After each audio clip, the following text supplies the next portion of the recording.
go live. Okay, hi, you're with Scott, I'm Super Chuffer. It's midnight. It's always midnight. What's going on now? This is your right ear, this is your left ear. I'm a bit out of focus. Lean back. Oh, lean back. But now I can't reach the button. Hey, is it working? Can you hear me? Are you in chat? Big ups chat. ABC, Dover and Dolly's mom, Grandmaster Sid, Chumba, Giant, Gaynor, Keeley, Fiona, Slinky, Andy, Exmouth, Dave, Monklington, Everjet. You're talking to me, so I assume you can see me. I can assume you can hear me. I can assume it's all working. It's all workis. It's all workis now. It's all happening now. Tonight we're doing Angry Alan's Patron from the other night, right? So the other day he went live, and this wasn't the SMR one we're doing. This is after this. He went a bit lupo about some stuff that I did in the past. That's all covered on Send Trees. So if you want to see, I mean, I don't think I need to defend like a song that I made. But if you really need the inside scoop on that, you can find it on Send Trees. If you really need that. I think most people have seen that because I linked it as a community post. So Alan did that. You all know that he did that. He went a bit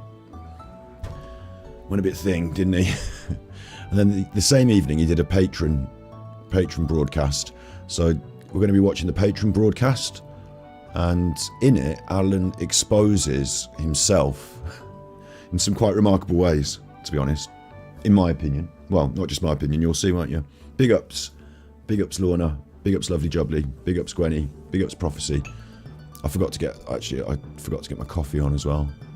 Get my coffee on your page. We still got that mad woman as the animation, but there's the linky for that. That's in the chat there, and yeah, we might as well get crack into it. I'm thinking tonight we just sort of cover this. It's probably just sits nicely as a stream, but if we have enough time at the end, we might have a look at Alan talking to a pet medium. We might. Is it midnight already? Exactly. I don't know why, but I booked this stream in for 9:45 and said to myself, I'll be there at 10. I was watching some fantastic Dark Side Phil stuff going down in the detractor sphere. You're going to watch me and Dan simultaneously. I don't know who Dan is. Don't know who Dan is. This is Alan, our very own Super Angry Alan. You've got the tunes, Stardew Valley tunes in the background. I'm going to turn them down a little bit. Let's see what Alan's saying. Do do do do do do do. Hello, well, I'm after Alan. 5 years of being late, I'm bloody early. Sorry? I must apologise. For not just doing your normal hello, I'm Alan. You should apologise for that. What happened to hello, I'm Alan? Welcome to Patreon. Thank you very much for supporting me on Patreon. Everyone that's watching this, apart from all of you and me, have paid into this Patreon. So thank you very much for supporting me. No, I'm bloody early. Where are you? Kirsty, come and get your dad. What he's early. I'm bloody early. Where are you? We're not there yet because you're early. I'm bloody early. I'm stood outside Dixon's. It's not open yet. Oh, God. Somebody fetch a Sara Lee. Well, Tesco's isn't open yet. Where are we going to get the Sara Lee from? He's eating the one out of the fridge. I'm outside Dixon's. I'm early. Where are you? I'm bloody early. Being late. I'm bloody early. I must apologise. I must apologise for being early. Do you think we should get his chat up? Oh, I can't pop it out. All right, I can't be asked with it then. Sometimes I think we need his chat up as well for context, but if it's necessary, we can look at it. But I don't. I've never done that before, have I? I'm always Never late. done that. They will be coming here half 11, and they go, "Why you start so early?"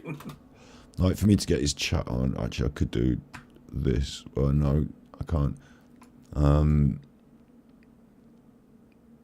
What's happening with his chat? How do I? No, yeah, because it's the way I've got the screen sorted for us watching it. Yeah, no chat. Sorry.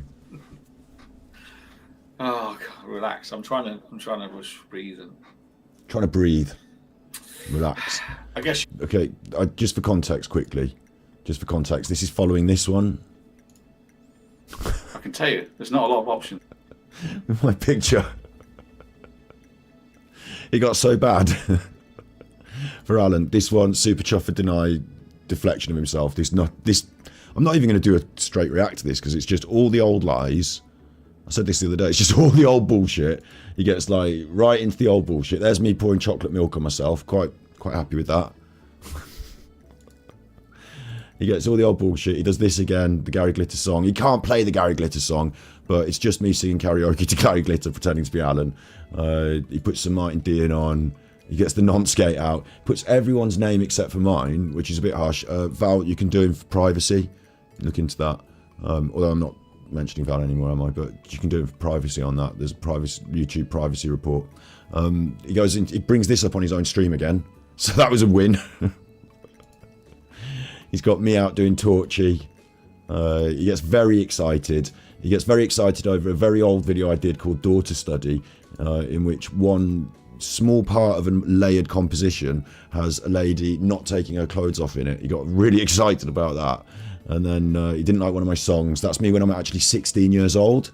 That's me at 16 or 17, I think I am there. 17 years old. He's found a picture of me on my old SoundCloud from when I'm 17 years old. And he's not happy about that either, to be honest.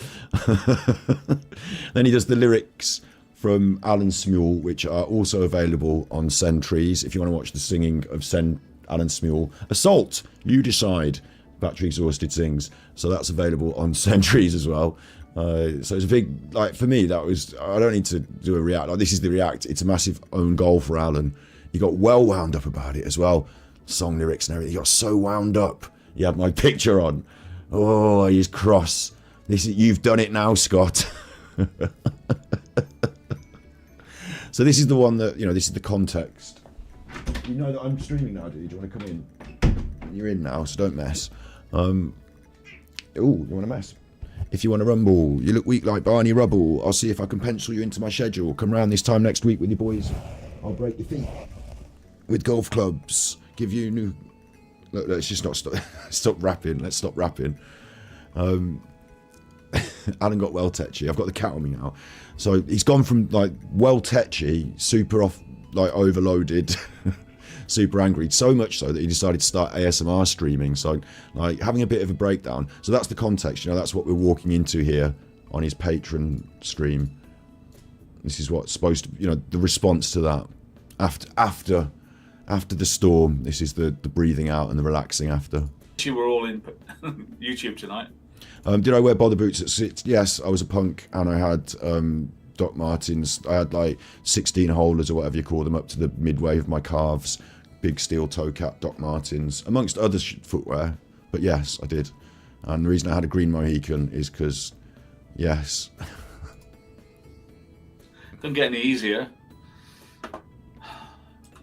Relax, Alan.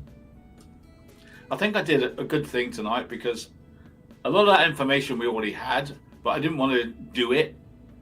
But when he said yesterday he's going to take me to court for defamation, I thought, well, I better get it out there. I better get it out there. So weird this is. He realises that he doesn't have a chance, This is so weird. I don't think that Alan bringing up my old YouTube art video means I don't have a chance at defamation. Because he said that I sexually assaulted his daughter, I have a chance at defamation. He thinks he's very intelligent. Thanks. And he's deluding himself that he's clever and he's never wrong. It's dangerous. When you've got like a narcissist, right? And I love that word, about narcissist, who thinks they're always right. It's a dangerous person. Describing himself. It's interesting because on Thus Yesterday, I don't know if everyone's seen Thus Yesterday, most of you have. It was a banger of an episode. If you don't know who the ukulele apology woman is, get over to Super Chuffer and watch Thus from yesterday. It was a really good episode. Steve outdid himself. And at the start, I accidentally muted Steve a couple of times. I made a mistake. Quite happy to say I made mistakes and just say, oh, that was me. I made a mistake. Big ups, fantastic, Mr. Sam.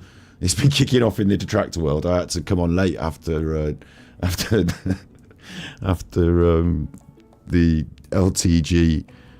Don't even get me started. Now, a normal person would apologise tomorrow and take down all their videos. A normal person would apologise. No. It's raining again. I couldn't be happier. This is that ukulele woman. Tempting. Luna Milf sent tippies. Thank you very much, Luna Milf. Big up the Mimps. Thanks Scotty Hottie for the great Alan content. Sorry for spamming your Twitter with all my at Superchuffer photos white smiling face hash. No, it's cool. I retweet them. Superchuffer owes 5 hugs. That's the Super Chuffer Tippy system. Thank you very much.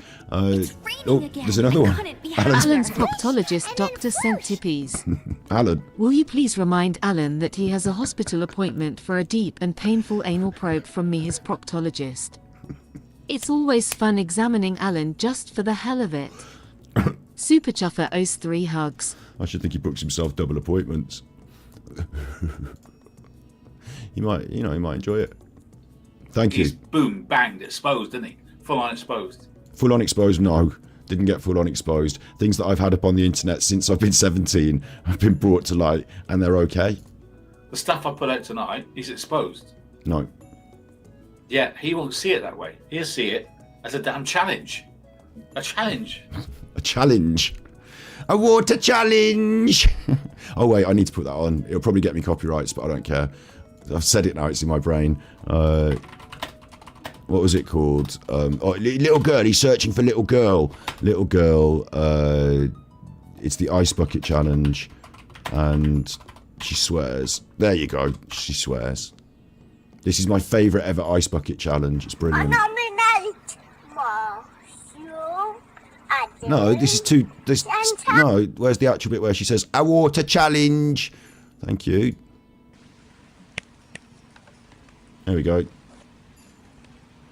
A water challenge.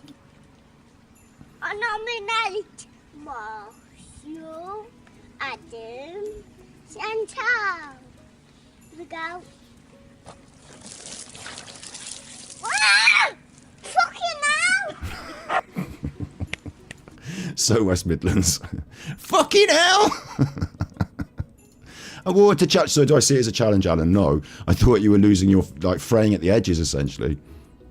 Hang on, I've got something coming through. Tell you what, it's all Alan all the time on this channel, isn't it? It's all Alan all the time. He's got something coming through. What have you got coming through, Alan? On your phone? Hot teens lick cun off daughters. Can I announce this? What do you think, Kaka? Can I announce this? Can I announce this? What you just sent me? Do you think? He's getting tweets. Very nice. I've had a very nice. Sorry, he's getting messages. An email. Lady. Do you think I can say this? Do you think I can say it? So there's something a bit sus about that, isn't there? Like, why wouldn't you be able to say it? Whatever it is. Well, can I show it here though? Can I show it here though? It says community only. Community only. Oh. This is the community, Alan. This is your patron. What are you doing? Oh, there's some. Right, forget that. Why are people paying I've for had this? some interesting emails tonight, and a lot of ex-truthers are supporting me, which I like. Oh, that's nice. This is Patreon. Bear in mind, you have to pay for this access. Yeah. Yeah. And he will expose himself further tonight. He'll say some things that kind of reveal that things are a bit backward in the way he constructs the narrative. Alan, you done on your phone yet? Sorry, I'm miles away. I'm having a discussion with my Spanish. It's like we're with each other. Let you know more. But anyway, where was I? Yeah, relax. Coffee. Relax. What I wanted to ask you guys. Big up, Spartan, dude. Have you got any ideas what we can do next about him? You know, because he is a dangerous individual. Sorry, what? Sorry, this one's good. Him, you know. What I wanted to ask you guys were, have you got any ideas what we can do next about him? You know, because he is a dangerous individual. Right, so you want to ask your patrons, hello, my name's Alan, the Armchair Detective. I cover crimes on YouTube. If you'd like to subscribe to my Patreon, it's about £10 a month or upwards. You can give me £400 a month if you so see fit. But you get access to these special videos where you can conspire with me against another YouTuber and come up with creative ways to hurt them.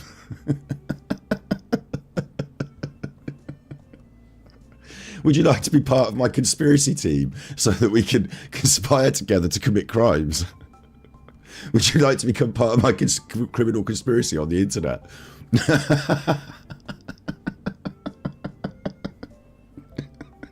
I'm sat here, my cat's in my lap and I'm stroking the cat. I feel a bit like a Bond villain. I'm going to have a cup of coffee and you can come up with creative ways so that we can hurt another YouTuber on the internet. £10 a month on Patreon, please. This is so brilliant. Where was I? Yeah. Relax. Coffee. Relax. What I wanted to ask you guys were, have you got any ideas what we can do next about him? You know, because he is a dangerous individual. I'm dangerous. Dangerous. He's leaning in. He's on his computer. He's either playing poker or trying to read the messages. He might be on his phone. Can you just make it clear to me if I can put that on the community post or not? All three Look, they've said no. You all give me different answers. They said and no. I'm interested. But anyway. I think what it is they sent him genetic codes video because he ended up posting that on his community post, and he's a bit worried if he can post genetic codes video. And genetic codes video is just a bit mean about me, really, and he loves it. Have you got any ideas how we can put this man to bed? I mean, I think I've exposed him good and proper, like Richard Nixon moment, or who else got caught red-handed? Nixon. So it's the equivalent. I don't even know what Nixon did, to be honest. Like, when I was born, he was already dead. I think.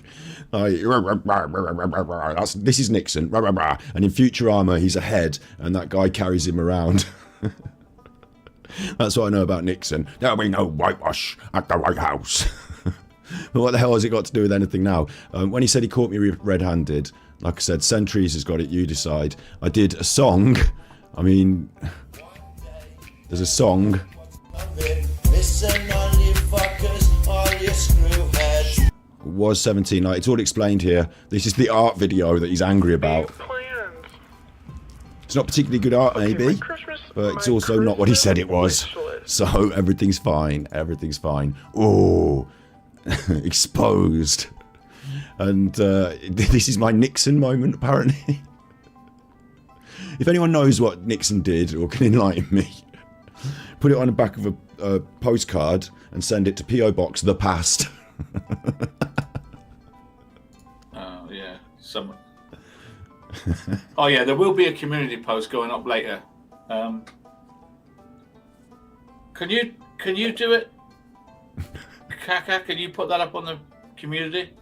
Can you do it? There will be a community post coming up later. I promise you. Absolutely certain of that. Thanks for your Patreon money. Look forward to a new community post coming up, which if someone else can do it for me, it will happen. I've just promised it to them. So you're going to need to... Listen, I've just promised it to them. Kaka. I'm Kaka now. You're Kaka. I'll be Kaka. All right. Okay, I've just promised it to them, Kaka, so I better get on that then, had I? Yeah. I don't think I'll be able to do it tonight, but I promised it on the internet now, Kaka. So can you get on with that, Kaka? You don't pay me. You've got the ability to put it on the community so the guys can watch it. Can you do it? There will be something guys, coming on the... Incidentally, I love this use of guys as well, because everyone that subscribes to him is a woman. Everyone in his chat is a woman. Pretty much all of them are over the age of 60. And, you know, there's a theme running through it. No offence to ladies over a certain age or anything like that, but Alan has been able to find that this particular demographic is more susceptible to his manipulation. Also, if they're American, it helps. And if they're very interested in the Bible, that also seems to help. He's really narrowing it down to a very niche demographic, but it's funny that he always says guys because there aren't many men there. Community post later. It's just like tired misogyny that creeps into daily language, and most people these days still say guys every now and then, but like when you think about it, it's just slightly creating a hostile environment for the ladies. So I just think it's funny. Tonight, that's all I can say. Whether the girls can put it up. Oh no, the girls. They can't, I'll put it up later. But it's very important. Oh no, his girls. You mean the grown women that work for you behind the scenes doing things? The girls. The girls in the office, you know. I'm the big armchair detective and I've got girls working for me. Could you be more condescending? Whether the girls can put it up. If they can't, I'll put it up later. But it's very important, and it will be on community. I can't put it in here. What it is that he's describing. This is good. The poor bastard is he had lots of big trolls, like I say big he had lots of trolls, yeah, or people holding him to account. They're called the truth community. We call detractors for Phil, he calls them trolls for him. So the truth community, and what he did, that was yesterday, video unavailable. This is what he posted. This is the community post that he posted. It's a link to a video that's 3 weeks old from Armchair Detective's own troll, who is also angry at me for putting my cock in his mouth on the green screen. And she says that I'm a super sinister idiot, and she's a bit like, you know, off it. Right, so that's all it is. Some 3-week-old jump. And he spent 6 minutes of his own Patreon broadcast getting that sorted. There you go. Actually, some of you can do community. Actually, you can, so don't give me that shit. I know you one can of you do can it. Community. Okay.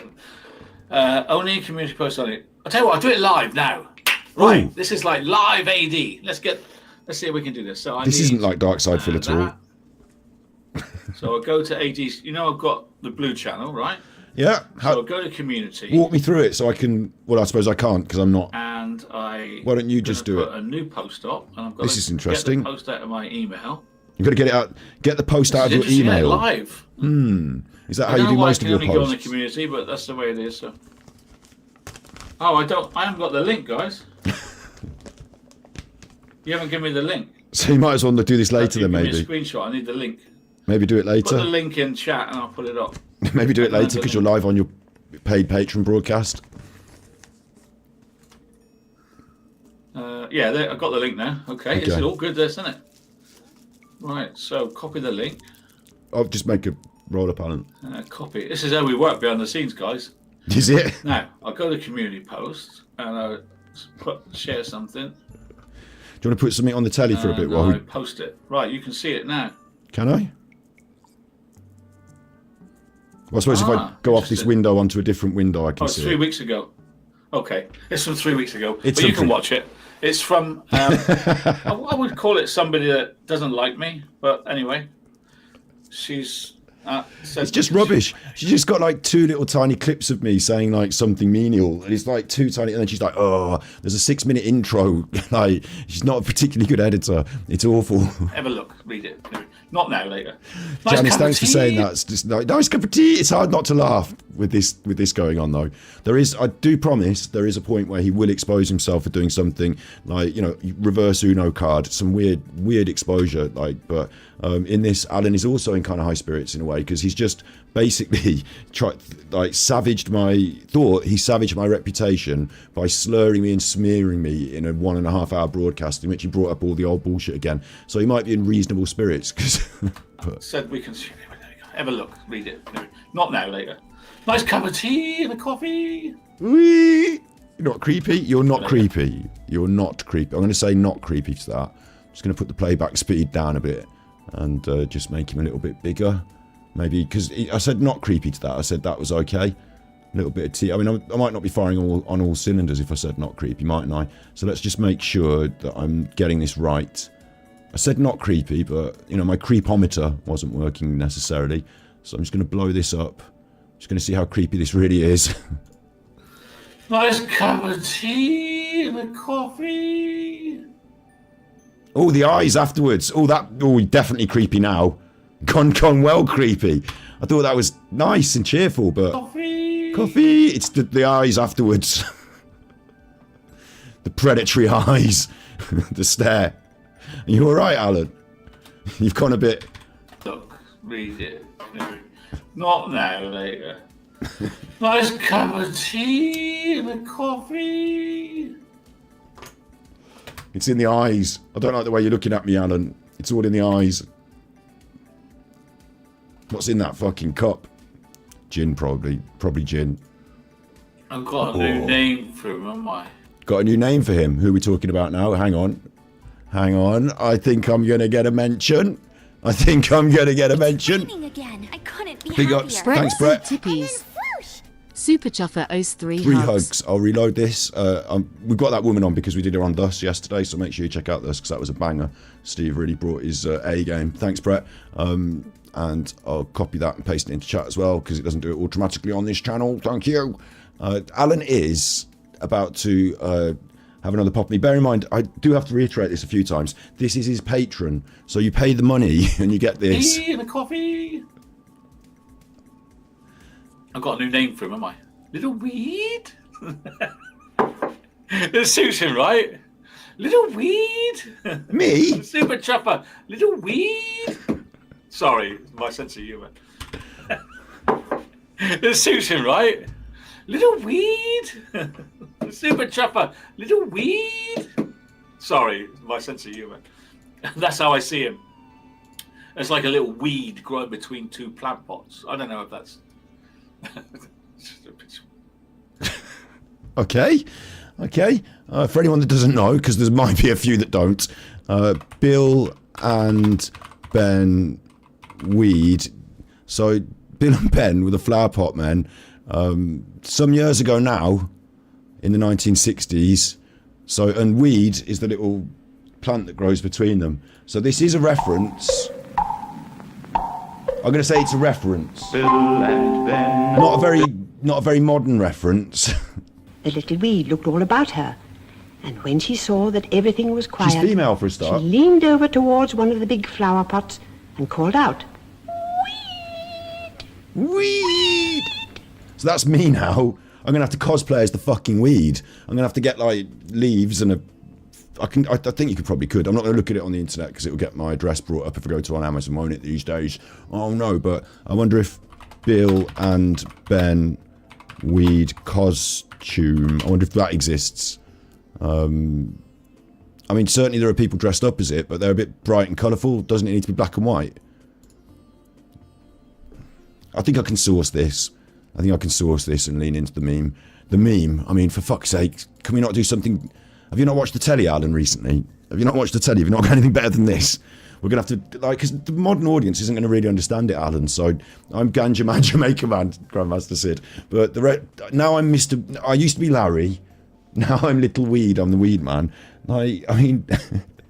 Little Weed! It's a hard one to lean into because I just don't think it's going to translate to the modern audience, Alan, but...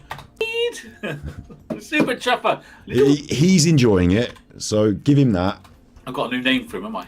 Little Weed? It suits him, right? Little Weed? He's fine. Alan's fine. There's no breakdown happening here, trust me. He'll be fine. Just make sure he's got his Sarah Lee. Kirsty, your dad's doing his thing again.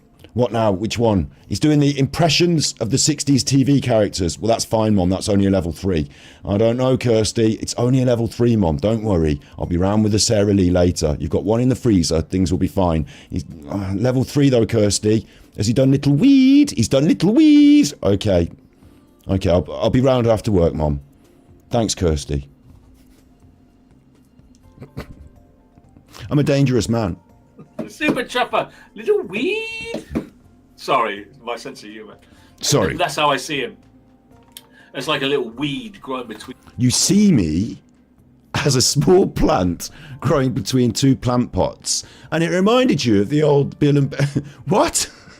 You don't... Is it not possible, Alan, that what happened was I smoked weed and you were saying Little Weed last week or so when we ripped the piss out of you for your old favourite childhood stuff, and the two have conflated in your mind. Is it not that? You think it's that you saw me and you thought, you know what, he looks like a small plant. I couldn't be happier. Andy I could nickname him the Weed Man. Treat yourself to some Thank you, Andy. Martin Dehan Centipede. Super Chuffer Thank you, Martin. owes 5 hugs. You Here's should have done Supercar that. to the next gangs talking meeting. Because we're now gangsters. Super Chuffer owes 3 God. hugs. He's going to take that. You know what he's going to do? That's proof, Martin. That's proof. Now none of us can go to court for anything. The police are going to come round my house and fucking cave my head in because of that, Martin. That's proof. It's proof. Raining again. I couldn't Big be up, Sid. Grandmaster Sid Sophos Centipede. Ganja Man Jamaica, Little Weed. Gridlock Man Jamaica, Weed Man Jamaica, Thed chase him of the island. Super Chuffer owes Chase 3 him off hugs. the island. Alan's on that Epstein Island, isn't he? Whoops. Oh no. two plant pots. I don't know if that's... So his line of thinking, I just really want to drive this home. Thank you for the tippies, everyone. I really want to drive this home, right? Which is that his line of thinking first was he saw me as a plant, and then he invented the nickname around it. It wasn't the other way around, that he invented the nickname because it was said the other day on a stream by us and him, and that I smoke weed. It wasn't that, and then he's now referring to me like a plant. It's not that way round. Even that's ass backwards, Alan.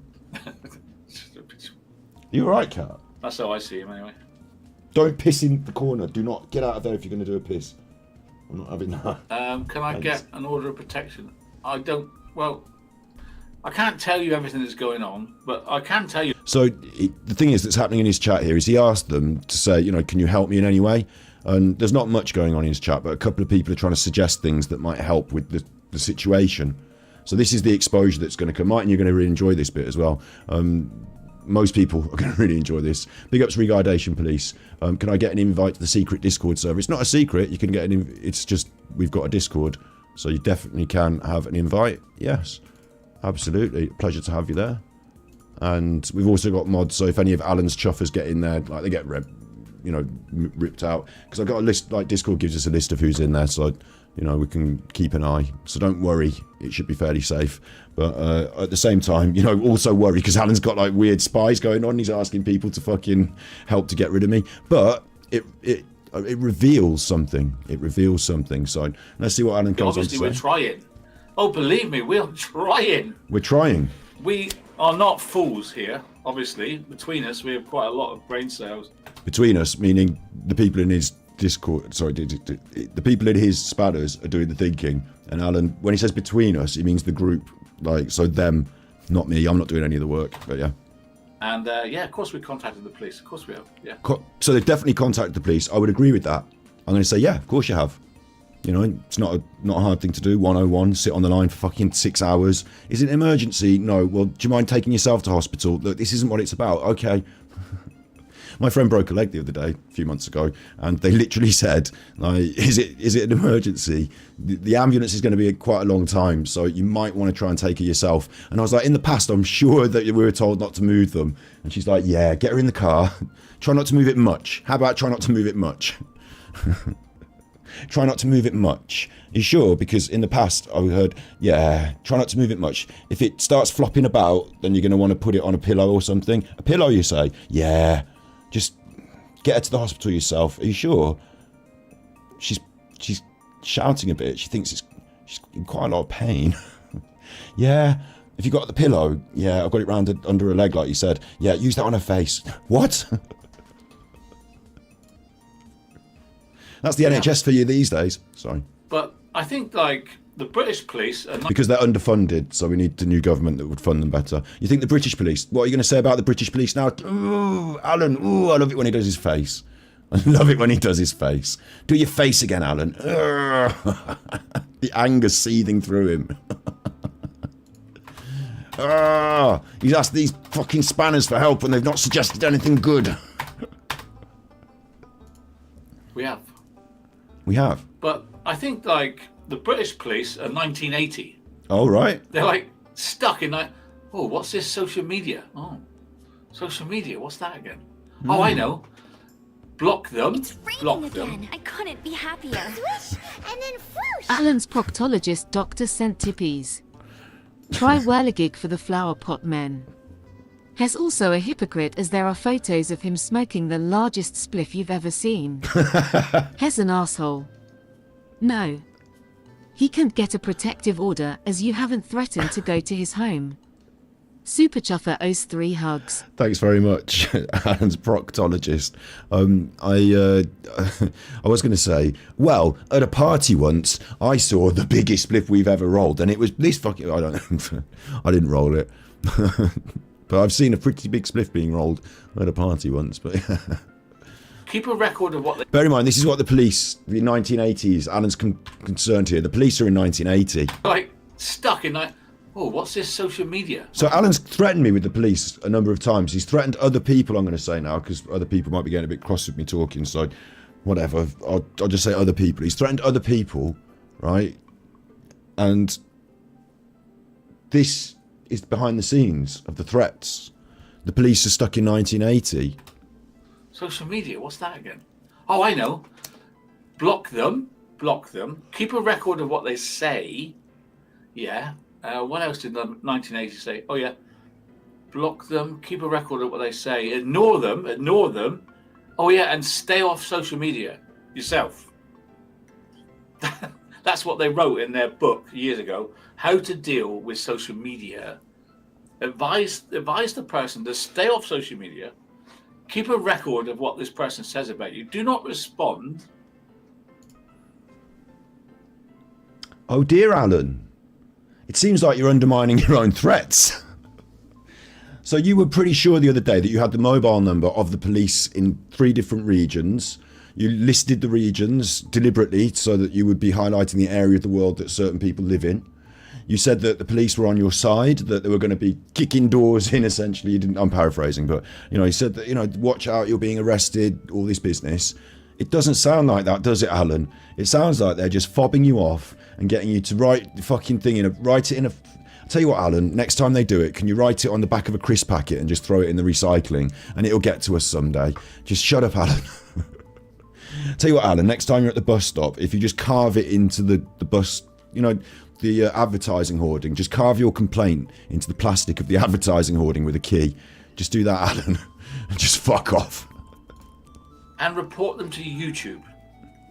That's the official police line since 1980. Right. That's not what you said when you were threatening everyone. And they don't know how to do anything in 2023. Do they not? So...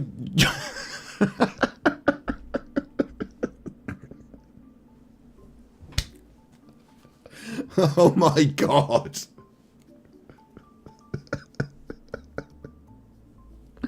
What are you getting so excited about on your fucking thing then for? And you're revealing this to your patrons, the people who pay the money. So if anyone was compelled to pay you money to join your Patreon because of all this trouble you've been having on the internet, and you're there saying, oh, the police are coming and this and that, you're basically calling yourself a liar in your inner circle. And now we're exposing it to the rest. So I told you Alan Exposed. This isn't the worst of it, but this is one of it. Alan Exposed, ticket number 1.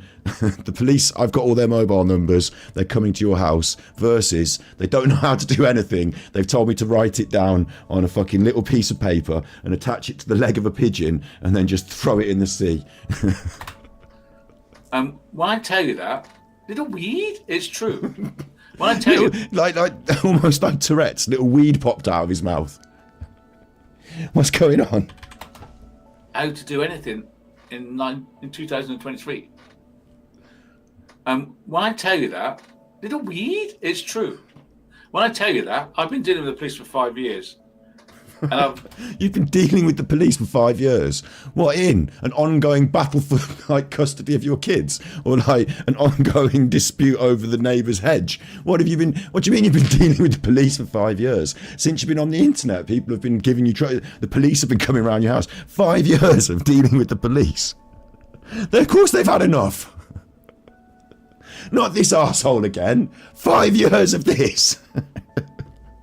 No, Alan, no. Like, you do 101, and hello, operator. Yeah, if you like, it does a numbered thing, 17 or whatever, and wait for number 5 essentially, and then press number 5. Okay, nothing. It's not urgent. Press number 5, and then which area are you in? We're going to, put you to your police, and then it ring, and then it goes. If option 1, if you're calling about a crime that's not happening in the immediate vicinity, you're not in danger, press 1. If 2, if the thing you want to talk about is a police matter that requires an officer, if 3, if you're Alan Vinnicombe, can you just hang up the phone? Press 3 and then just hang up the phone.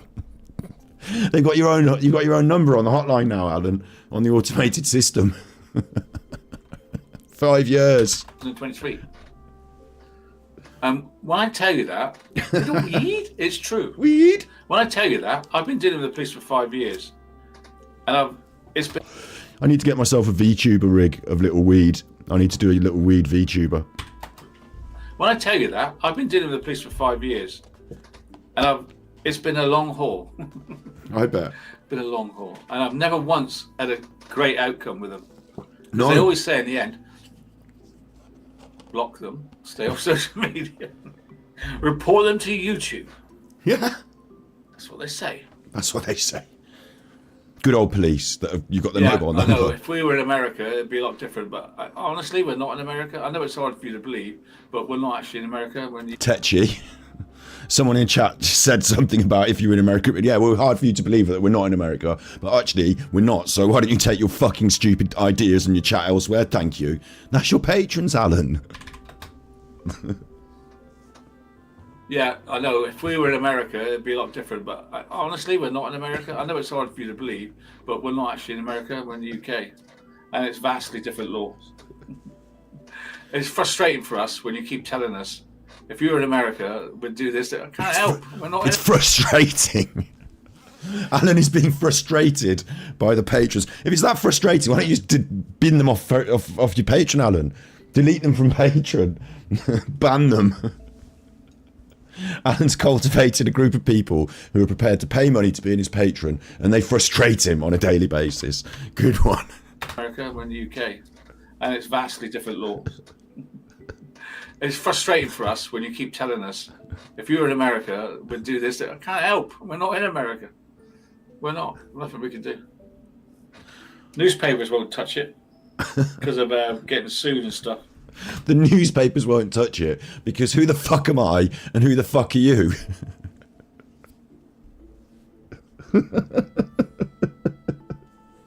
Hello. Hello, yes. This is the first. This is the editorial office of the Times. I hear you've got something important to tell me. We're quite busy. The Times, you say? Yes, the Times. Can you get to the point? We're quite busy. Right, hello. I'm Alan Vinnicombe, and I'm the Armchair Detective. Can you get to the point? We're quite busy. Yes, I'm the Armchair Detective. I've got over 100,000 subscribers on YouTube, and I've had over 25 million views. Can you get to the point? We are quite busy. Yes, this man on YouTube has basically said that what's he said again? What have I done again? What are the things he hates me for? Listen, this is you've got 10 seconds, and if you're not at the point, and if you don't wow me with your important news story, we will get on with making the headline news for the rest of the day. I'm on YouTube, and the man on YouTube has said that I'm bad. Hello? Hello? They're not. You thought I was going to press the button then, didn't you? And the big face had come up. They've gone. They've gone. The Times are busy. They've gone. I'm pressing the button. It's not coming up. Hello? Hang on. Hello? This is the editorial office of the News of the World. Can I help you? News of the World, you say? Yes, we're very busy. Ish. Not as busy as the Times, to be honest. Do you know Isla, by any chance? Isla from this morning. Can you get... Isla from this morning is she embroiled in a sex scandal? Oh, I wish. Hello, I'm Alan Vinnicombe, the Armchair Detective. Oh, that's an interesting way to start the conversation. I like the cut of your jib, Alan Vinnicombe, the Armchair Detective. Have you got some important headline news for me? Well, there's this man on YouTube, and he made a song quite a while ago now, when he was in his teenage years, and it has a misogynistic overtone. Oh, I've heard that. I think it's kind of a satire. So there's this man on YouTube, and he's been saying that I'm bad and that I'm a scammer. Hello? Hello? Hello? This is the office of the News of the World. We've just checked your profile. We're no longer interested in the story. Please never talk to us again. Hello? Hello, this is the office of the News of the World. We've just checked your profile. We've looked at you on YouTube. Please never talk to us again. This is an automated message. Please don't respond. Oh, it's that press 3 bollocks again from the police. It's like when the police made me press 3. Damn it. Sorry, I've got to concentrate on what I'm doing. We're watching Alan. No, the newspapers won't touch it. Have you tried BBC News? Have you tried Sky News, Alan? Have you tried in America, Fox News? Have you tweeted Elon Musk? Have you tried?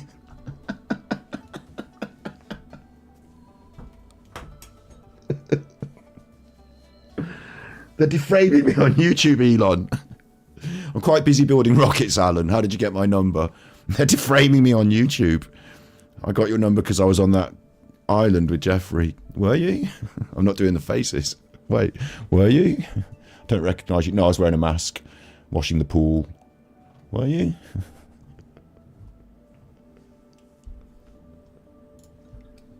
Newspapers won't touch it, guys. Newspapers. Could you imagine tomorrow you woke up in a world where the headline news on your mainstream national paper was Alan Vinnicombe, Armchair Detective, is having trouble on the internet with a man called Super Chuffer over some squabble that started when he took his content during the Nicola Bulley's debate. Alan Vinnicombe, comma, 68, open brackets, 69, question mark, close brackets, said today like a picture of him, that picture that he likes, you know, the one that he uses for all the thumbnails for like 30 years of him that he likes. The picture of Alan looking serious, and a picture of me putting my cock in his mouth on the green screen. On, you know, turn to page 5 for the full exclusive. He put his cock in my mouth. Different newspapers report it in different ways. Like the Times takes it really seriously. You know, Alan Vinnicombe in slander debate, and then like the News of the World just has he put his cock in my mouth. Tonight on Newsnight, we ask the hard questions. We're joined by Alan Vinnicombe. Did you go all in on that poker game? Welcome to Question Time, where I've got Chairman of the Conservative Party. I've got a member of the Labour leadership campaign. I've got Alan Vinnicombe, and I've got Isla over there. This is Alan's ticket to the big time.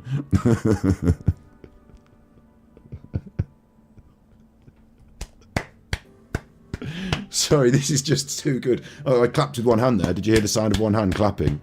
Do you like that? That's the sound of one hand clapping. I won't tell you what I'm slapping it against. Nice peaceful background of blue. Blue, blue, blue. The world is blue. David Bowie, love him. Manger Tom, ground control. Manger Tom.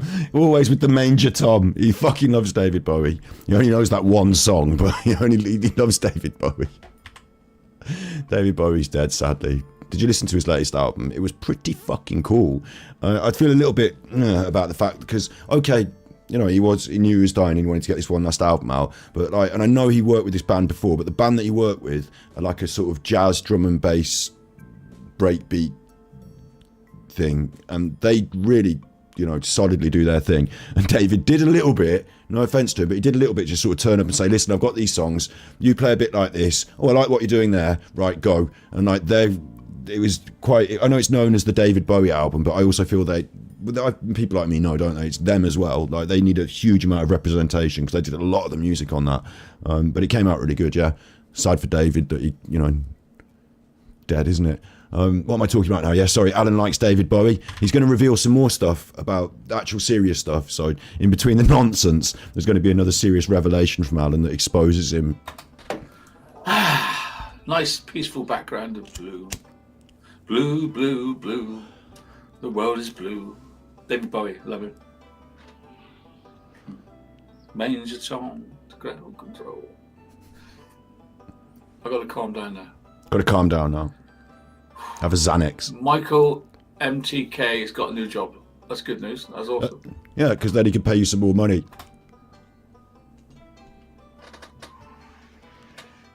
Are you all right, Alan? Because you seem to be like, the face, you know, he goes on about these thumbnails that I use. That's quite a good face for a thumbnail, isn't it, Alan? That one. I've used the smiley sort of sinister one today, but that's quite a good face for a thumbnail. It's not me dehumanising you, Alan. You actually look like this. Yeah. Yeah, the cops need to revamp their... Sorry, I'm going to do that on slow. Sorry, it's me. You know, it's me. I can't help it. There's things I like, and the things I like are the things I like. And a little bit of a slow down Alan Vinnicombe whispering the word yeah, and then sticking out his tongue to the side is something I like. You're obsessed, I am, with this. Give me the monster.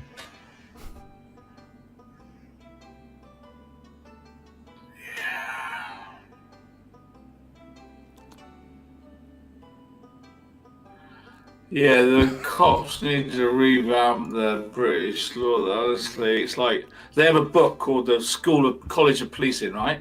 So you phone them up and they open it to page online harassment. Again. I couldn't be happier. Thanks, Body Sculpture. Body Sculpture sent tippies. Almost crashed the car earlier. Girlfriend Ghost Scott's done another video of the Predator. Wait till you see him as a kid. He looks just like Rolf Harris when he was a kid. He even has the same glasses. Okay, Super so listen. owes 5 hugs. There is some argument and debate. So what we're talking about there is, we dropped a video. You won't believe Angry Alan's childhood photos. I don't believe them. You need to watch to the end of the video to make sure before you have comment on it, really. There's a bit of a revelation in that. and then there is a debate. We might have to pick the debate up again as to whether they, like, whether that is or is not. You need to, that's the mystery. I should have called it the mystery of Alan's childhood photos. They are up for debate. They are not a certainty. Let's just say that. But watch the video if you haven't already seen it sometime. You'll enjoy it. What I like about this is Alan is trying to use the police against me. And this little section here, if you clipped it and sent it to the police, they're not going to like it. They're going to think Alan's being pretty negative about them, really. Need to revamp their British law. Honestly, it's like they have a book called the College of Policing, right? So you phone them up and they open it to page online harassment, and it's so out of date. It's so out of date. And they got all these little tiny police forces, right? One won't speak to another police force, and like, oh my god. So I thought you had all their mobile numbers and that they're all in your little clique. The other thing that's interesting about what he just said is that what was it? Maybe if I put European. No, I can't remember the website I was on. I've got it in a file, but I was looking at the European Court of Human Rights recently and the 2023 guidelines for prosecutions for this sort of thing. So there are some quite up-to-date laws about it, some guidelines, some precedents set in the courts, but Alan doesn't know anything about it.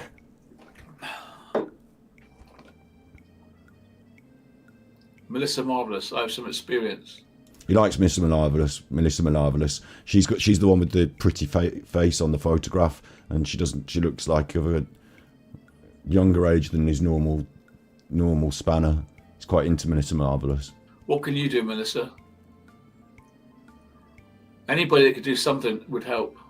Anybody? Can anybody help? The flailing in the water. Help!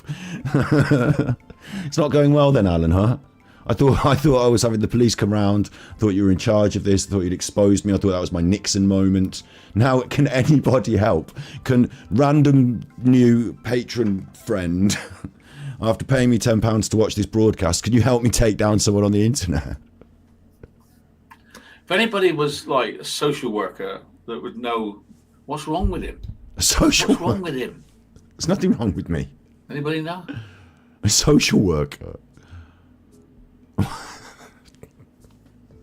Like I'm a grown-up person. I don't need a social worker. No, the TV papers no longer investigate anything. They're too scared of getting sued. If you notice, years ago, the news of the world, every Sunday, they'd expose somebody. Oh, who's going to get it this Sunday? And it'd be an MP slept with a man, or... An MP slept with a man? Do you remember the good old days when the newspapers used to be full of stories of MPs sleeping with men? Do you remember the good old days when the newspapers used to phone hack and they had MP sleeping? What? MP has Or got MP again. It's always the MPs. a mistress. MP's got a mistress, Like so that. that's MP sleeping with man, MP sleeping with woman. The good old days. Right, every Sunday somebody was exposed, and then the next day there'd be all the news channels there outside the house of the MP, and his wife would hold his hand and say, "I'm going to forgive him," and that's exposure. That's exposure. That is exposure. We fight the campaign. Join Alan in a fight to bring back the old values. Vote Alan 2023 and return to a life of exposure.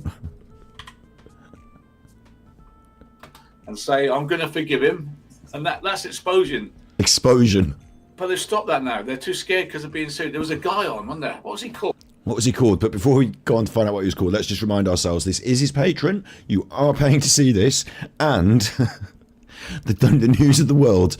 It doesn't matter if I went out. I mean, there are things I could do that would be quite bad that the news of the world could be interested in. Like, I'd have to go quite heavy, wouldn't I, into the realm of like extraordinary crime for the news of the world to be interested. My day-to-day business, some old videos I did on YouTube, it's not going to be newsworthy for the news of the world.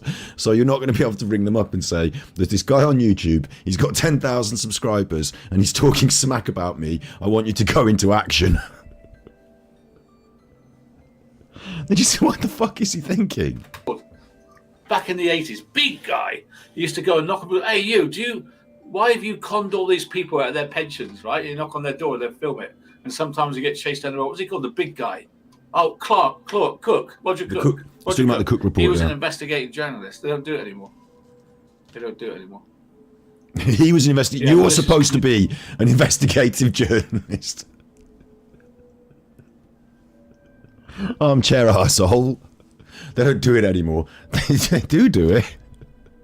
I mean, your door is more likely to have a knock on it if you had enough public profile for anyone to fucking care. That's what we got him for. It's a combination of... The truth is, for Alan, I am his Roger Cook knocking on his door. Aren't I? And I'm the one obviously he's had let's get this straight. I've had a bit of flack for this recently. The Truther community for 5 years have been doing a great job exposing Alan. There are some people that have got YouTube channels and they are a great historical record of all the bad things he's done, and they continue to expose him to this day. Okay?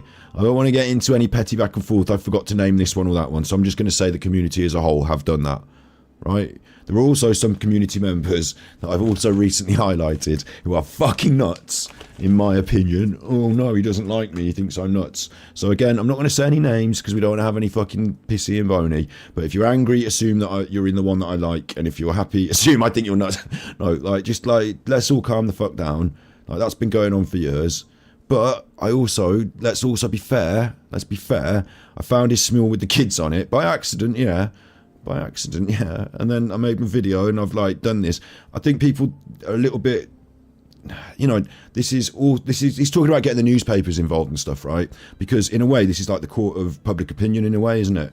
If you get a proper writ on Alan and take him to court for defamation, the people on his channel, what's going on today on YouTube, it's a different thing. So I've got my way and I'm happy doing it my way. And it's raining again. Alan's not enjoying it. Grandmaster Sid Sophos sent tippies. Scott, one of his mods, claimed they knew your mom and would talk to your mom about you. That's what's said on his live with his mod Mary Queen of England. Last night. Super Chuffer owes 3 hugs. Mary Queen of England was the account that posted my dad's address on the internet. And they don't know my mom. They think they know somebody who they said was a neighbour of theirs, knows somebody who's friends with my mom, which is creepy and weird. And could you imagine if your neighbour said to you, listen, you've got a friend, a nice lady, and her son's on the internet, and someone I like on the internet is having problems with that boy. They'd be like, would you fuck off back to your house? I don't want to hear this bollocks. You nutter. So yeah, big up Sid for spotting that, but I just think it's just, I actually think the Mary account is a sock account, and it's, pretty interesting who's behind it. But that's a different conversation entirely. Yeah. Things that are wrong. Yeah, I think you're right. Do it anymore. So the investigative journalist point, for 5 years, Alan has people working as amateur investigative journalists focused on him. So people do that. I've done it recently on the internet. I'm not saying I'm the biggest, best one. I'm saying that recently on the internet, I've, given a right smacking. So, I'm not even asking for my flowers. I'm just saying I'm doing it too.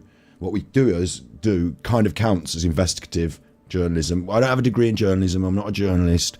But what we do kind of counts as investigative journalism, doesn't it? So, I think that's right. It's literally stalking. What is? Which way? I don't know which one you're accusing Fitzy Kazza, whether we're the stalkers or he's the stalkers, but wait till you see what he's going to say before you make up your mind about who's doing what stalking. Because, you're saying they're stalking me, aren't they? Yeah, sorry, big ups. It's getting really creepy and weird. It's been creepy and weird for Alan's side, though. There are some things that obviously it's published up there, so I'm going to talk about it, but there are other things that I just don't, sometimes they're better just go straight to the police rather than have a YouTube thing about them. There are other creepy, weird things that are going on from Alan's team behind the scenes. So it is what it is. Yeah, malicious communication. That's what we got him for. It's a combination of things that are wrong. Yeah, I think you're right. Thanks, Alan. Yeah. So I've had to take a couple of days off again. This is like derailing everything, this man is.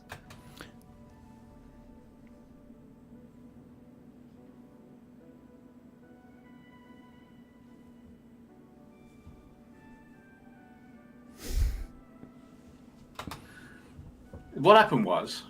Big ups, Physicaz. Yeah, no. So I was on a bit of a sharp-eyed troll watch because of what was just said on the tippy. So big ups. No, I totally get you. Yeah, I totally get you. He got lucky in the Nicola Bully case. I didn't get lucky in the Nicola Bully case. I made content that people wanted to watch. There's no luck involved in that. Like, I worked hard on making content. I mean, there is luck, algorithm and all that, but I don't know if most of you know that the things I said during the Nicola Bully case, it's not like luck, is it? It's like working hard on content.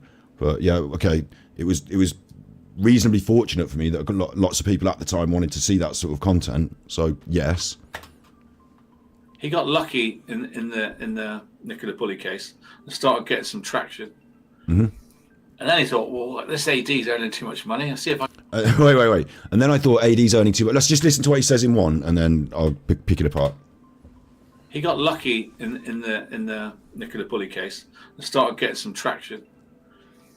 And then he thought, well, this AD's earning too much money. I'll see if I can get his subs. And he started on me. And it's just getting worse and worse and worse and worse and worse and worse. And then, of course, he's getting views. And he thinks it's because of him. No, it's because of me.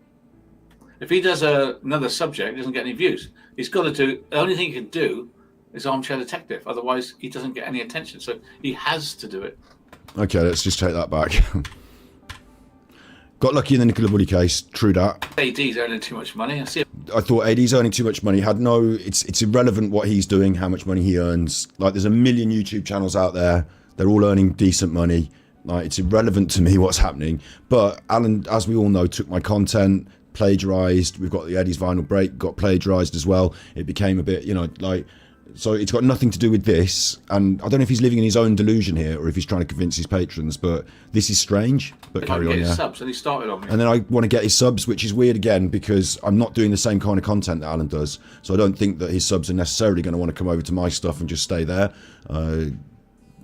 There's a lot of people on the internet, isn't there? So I don't know, like, maybe some people that watch him will watch my stuff, but there's a lot of people on the internet, and Alan's got about 2,000 regular maximum on his channel. So like, it's irrelevant who's watching his channel again. Yeah, carry on. It's just getting worse and worse and worse and worse and worse and worse. Worse, yes, it's getting views. Worse. And he thinks... I'm getting views, yeah, absolutely. There's a lot of people that want to watch this content about you, Alan, yeah. Just because of him. No. But lots, like, if we say, for example, one of these videos that we do gets, say, 7,000 views, and one of Alan's videos that he does about just a normal video gets 2,000 views, we've got to be clear that there's more people that want to watch this content about Alan than there is wants to watch Alan's actual content.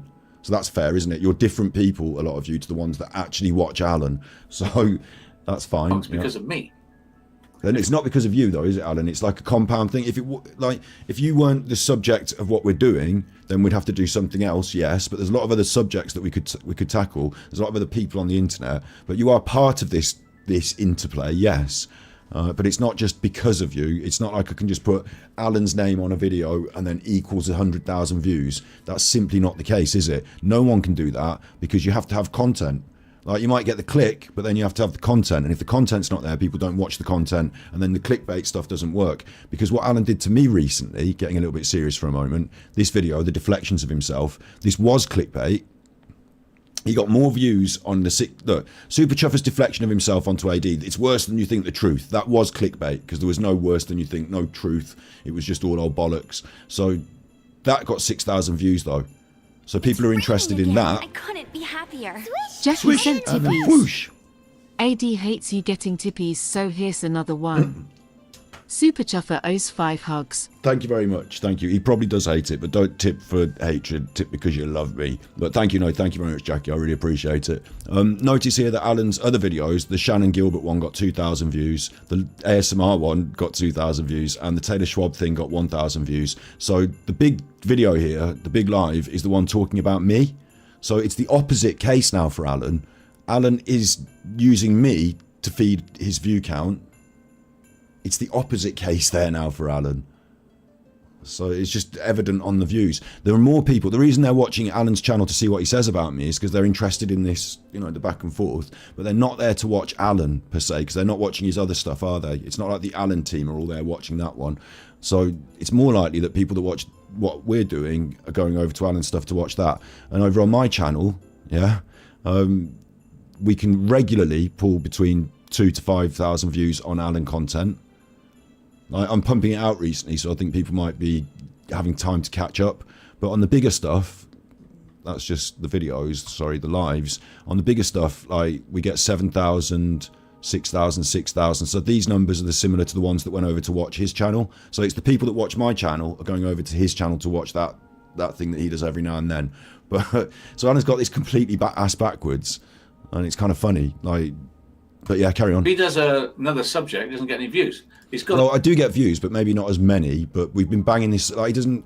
It's like saying if you're a tennis channel and then you do another subject, you won't get as many views. For a while, we've been banging this thing, and it's been building and growing. And like, if I then just do something completely random, it won't get as many views. No, you're right. But on the other hand, the other content I do over on the Super Chuffer channel, like in the main, the podcast is growing great, and the bigger stuff that we did over there gets more views than the Alan stuff. If I wanted to go for the more views and the more money, then I could have carried on banging on about Nicola Bully for the last six to 12 days or whatever it's been.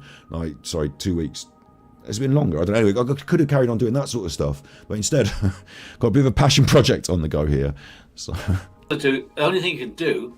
So he's obvious. I mean, I don't need to defend this, really, is it? It's not content for me to defend this, but it's obvious it's the wrong way around. He's armchair detective. Otherwise, he doesn't get any attention. So he has to do it.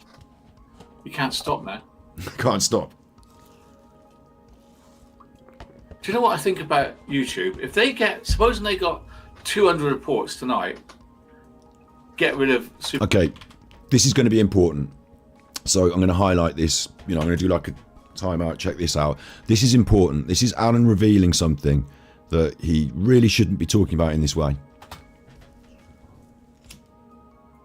Do you know what I think about YouTube? If they get, supposing they got 200 reports tonight, get rid of Super Chuffer, I think they take it that as like gang stalking. They go, too many people. That's organised, right? You know, if you have organised reporting, they see it and go, that's organised gang stalking. So it doesn't really help. What it is getting through the robots, right? There's a number of. So Alan's describing that if you all mass report him, then it doesn't help. They see it as gang stalking. But he has been encouraging his audience to mass report. One of my earlier takes on Alan was Alan encourages mass reporting. I think I did. It was called Detractors.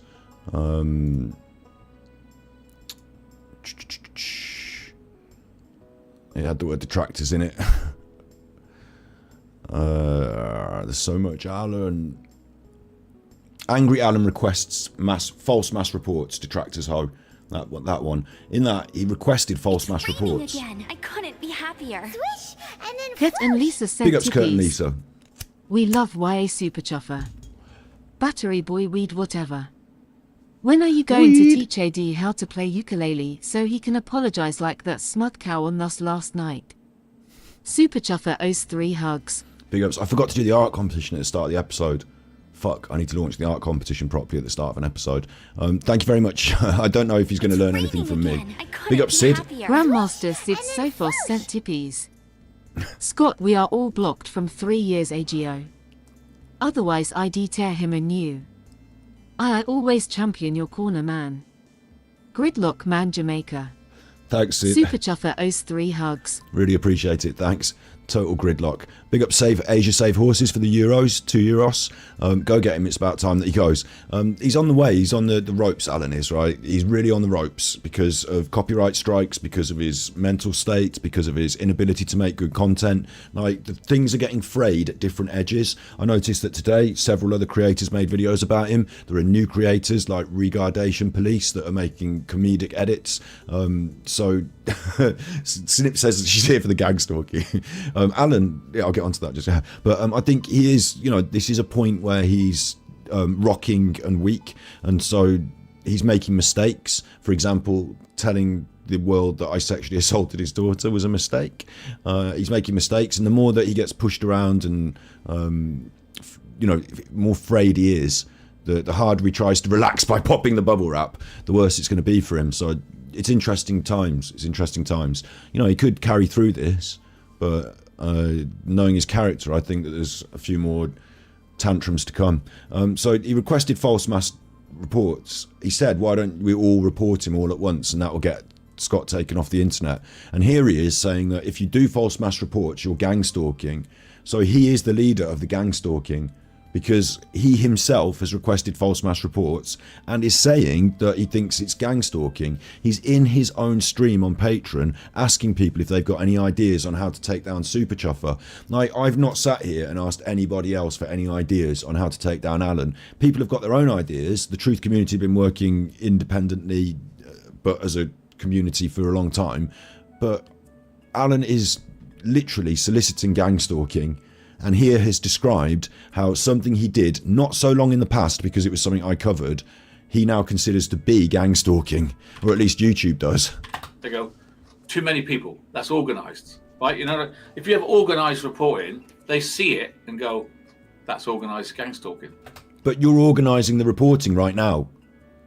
It's raining again. I couldn't Lush be Lemon happier. sent tippies. And then On a train bound for nowhere, I met up with a gambler. Super Chuffer owes 3 hugs. Thanks very much. I'm going to copy and paste that into chat, and then I'm actually going to change the... I just don't think that woman's a very good... let's play her again. To challenge. Nominate Marshall. This is going to be copyright. Adam, Chantal. Here we go. Ah! Fucking hell! That's definitely going to be copyright, I reckon. Definitely going to be copyright. Oh, now what am I going to change it to? Something nice. Let's just have something relaxing for Alan. We'll have something relaxing for Alan. There we go, that'll do. So it doesn't really help. So it doesn't help. So also, your mass reporting... So the police haven't helped. They've got the rule book from 1980. The gang stalking hasn't helped. YouTube actually think that you're trolling us. Like, when I report to YouTube, I do tell them that I'm being trolled by you and your cronies. So they do have that on their books, yes. What it is getting through the robots, right? There's a number of robots. You send in a complaint. So Alan now understands YouTube, apparently. I don't think he does, but recently he thought he was actually talking to someone on the... there's a chat, you know, you can write in a little chat. Hello, YouTube, I'm having problems. And they're like, oh, automated chat will respond to you. And like, you know, an AI chat. He thought he was talking to someone real, right? But, yeah, okay, so the robots don't help. Carry on. There's a way of unlocking the system to get to the right place. Look at people that have got... It's not the Matrix. quite a few channels have been closed down out of the blue, haven't they? How does that happen? They probably post some weird shit. Like, what do you mean? What a vague and strange question. Quite a few channels on YouTube have been closed down out of the blue. How does that happen? We'll investigate. Something clicks. Big ups Phoenix with the cretins. Clicks into place. I mean, he should be closed, shouldn't he? I should be closed. That song about Medora, that should be... It even comes up as Medora, look. It doesn't... Medora. That song about Medora, carry on. Instantly closed down, isn't it? Instantly closed down. I sang it on a live stream, and then it's up on Sentries. So, instant closure. Instantly closed down, yeah. Instant. And we reported it, and nothing happened. You mass reported it and nothing happened because you just said it's gang stalking. I don't get it. Exposed. Weird. And also exposed for having no power. Flaccid cock wangling in the wind. What are you doing out here? You trying to go for a wee? We'll put it away then. It won't work. It won't work. Not if you do that to it. I'm trying. It won't work if you do that to it. Put it away and go back inside. It won't work. Put it back inside and go back inside. It's worse than bullying, isn't it? Much worse. It's worse than bullying. Michael, yeah, you're right. That is a terrible song he's written, yeah. 2 terrible songs.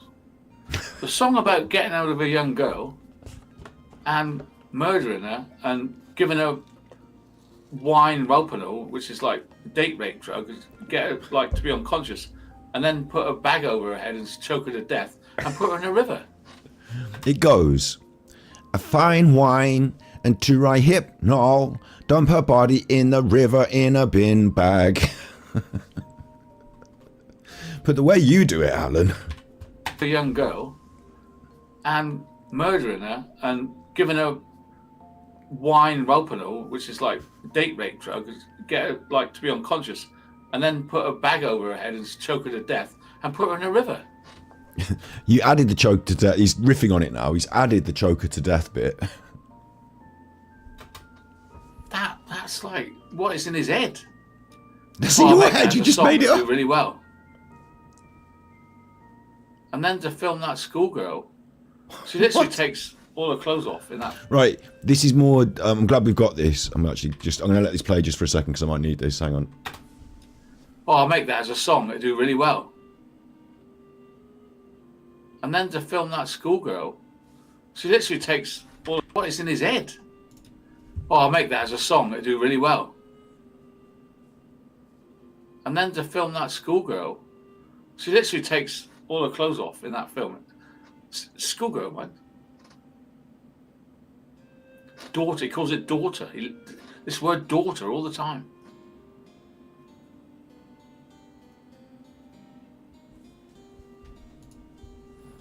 So, I don't know how many views you get on the next video. Probably.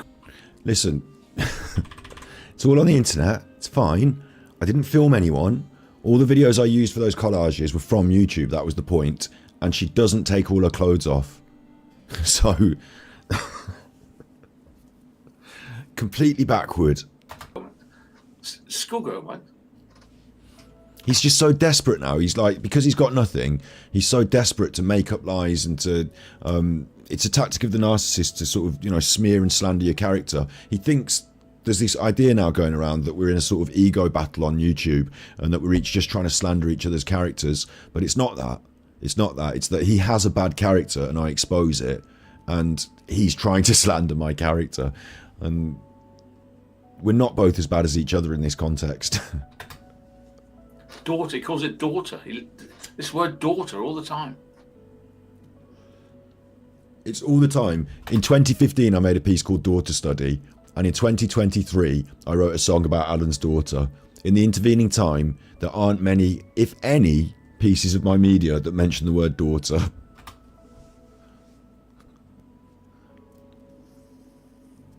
I don't know how many views you get on the next video. Probably quite a lot because people like, you know, like people like to watch an accident, don't they?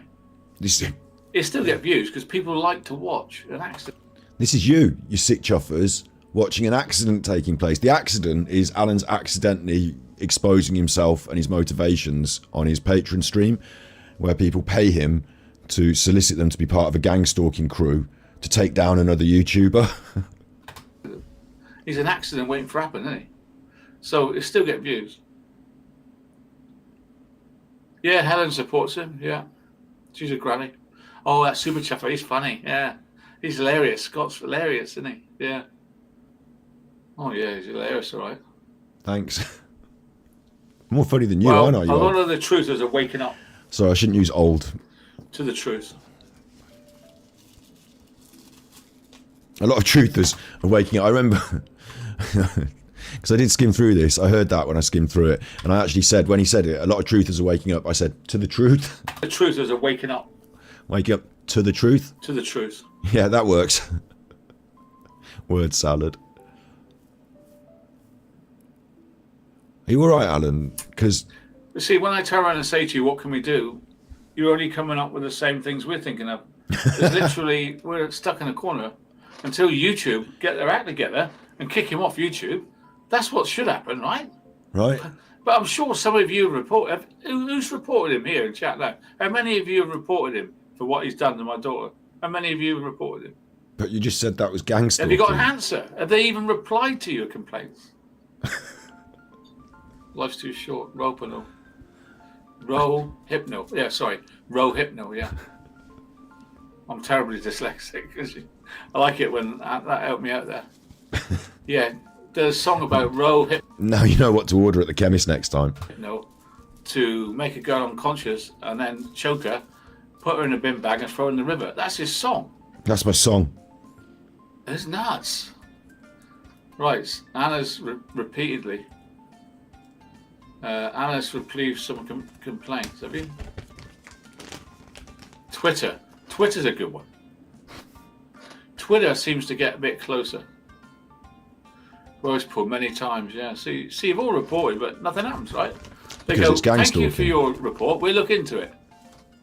And Alan's exposing himself here. You know, in his main show, he's all big and tough, isn't he? YouTube are going to take you down. The police are coming to your door. Now it's, I can't do anything, and YouTube won't even help. Can you think of something in chat? I feel much more confident that everything... Because I said it was a bluff all the way.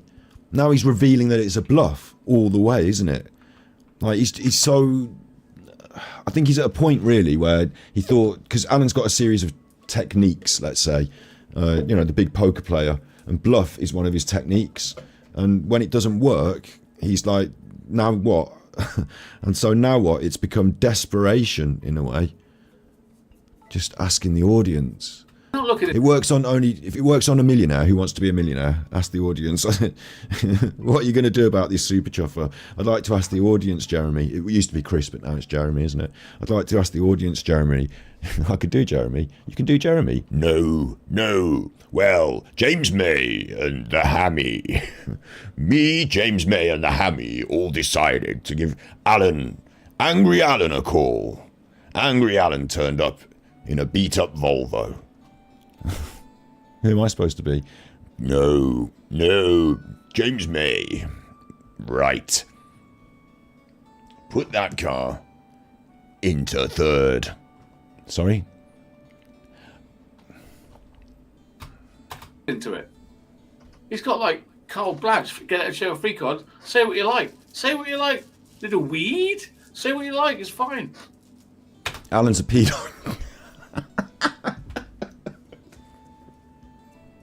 Don't.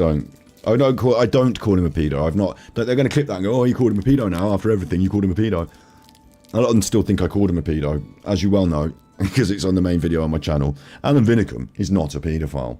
I've never called Alan Vinnicombe a paedophile. I have no knowledge of Alan Vinnicombe being a paedophile. Alan Vinnicombe, to the greatest of my knowledge and all evidence that I've found, is not a paedophile.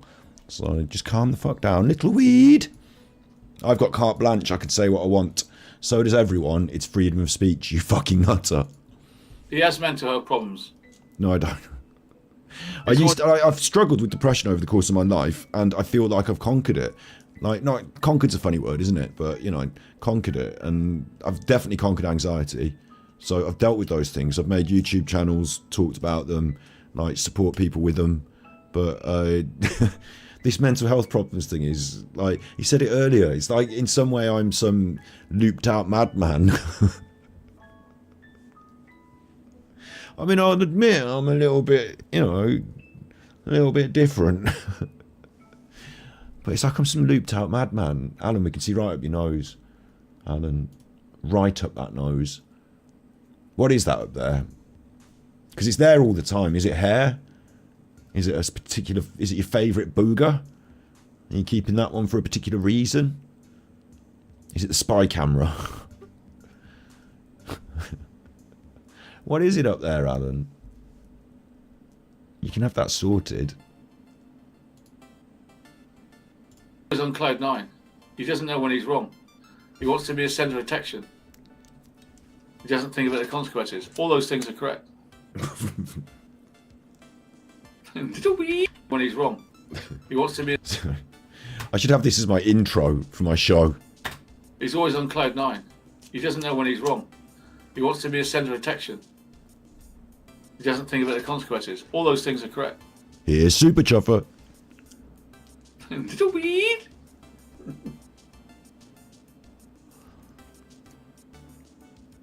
He's having a bit of a breakdown, isn't he? Because this came after the stream, remember, where he was all big and aggressive and I've got your number and this is a big exposure and look at who he is really and look at this song and how can you support him and the police are on the way and all this bollocks. And then this came after. And like, can anybody help me?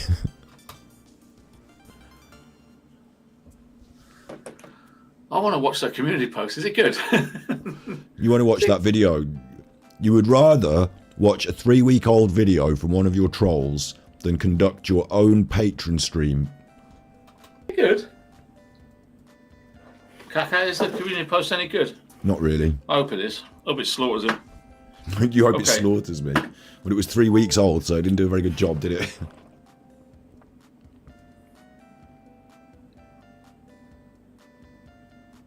You okay? Can't believe I'm paying a billionaire $4.99 a month. Hilarious. Talking about X and Twitter, they are having a little conversation. Can't believe it. I can't believe I'm paying this man £10 to watch this rubbish, you should be thinking. But if you're also prepared to pay Elon Musk $4.99 a month for your blue Twitter tick, then, you know, this is the level we're at. Elon Musk, yeah. Right directly to him. No offence to anyone who pays for their Twitter, although you got ripped off, didn't you, because they changed it to X.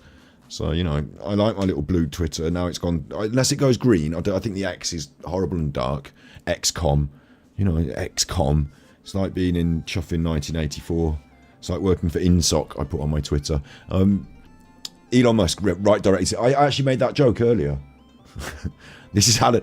I assume Alan is seeing it as a joke, but in part of his mind, he's wondering if Elon would respond to his tweets. If I set up a Twitter now, maybe, and I told him I'm the Armchair Detective, I've got 100,000 followers, and that I was the one that saw the shadows on the Watts case, maybe Elon will take some time out of his busy schedule from manufacturing cars and interfering with market forces to get better rates on his shares.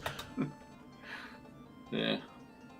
No, I think the link to YouTube, Twitter, does respond. It does respond. The reason he's thinking this is because recently I have been using YouTube, Twitter. It's a bot. It's a bot, but you get you get a swift response, and it directs you to whatever page you need to be directed to. But it is a bot, and I love the idea that he's going to set up a Twitter. He used to have a Twitter. He used it to creep out on some girls. Check out Martin's channel. There's some videos on it.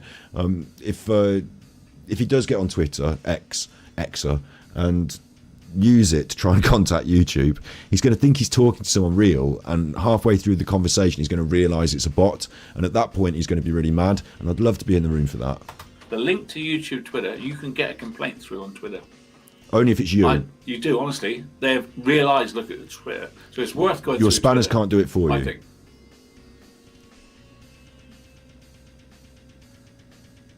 Oh, Anna has replied. Got replied. Hang on. Stardew Valley's getting a bit hectic. Go back to being chill. Yeah, they send you a little link, say, look at your complaints here, and they all say live, don't they? So they send you a link, we're looking into it, click this link to see how you get, and you'll see all your complaints, and it say live, and they never do nothing. Because you must have a fucking, like, all your complaints. I mean, do you not see the problem here, Alan? You described it yourself earlier. You look like you're some kind of YouTube troll because you've got a fucking massive... I haven't got a massive list of complaints on my YouTube account. And if they came from the person that I literally told YouTube was trolling me, then they're not going to think it's serious, are they? Got worse. YouTube has got worse since that lady left. Since Susan left. Put down your ham sandwich, Susan, and come back to work. YouTube has got worse since Susan left. Poor Susan. She's enjoying her retirement. YouTube's got worse since she left. That woman. It's got worse. YouTube has got worse since that lady left. That lady. Twitter, team, YouTube.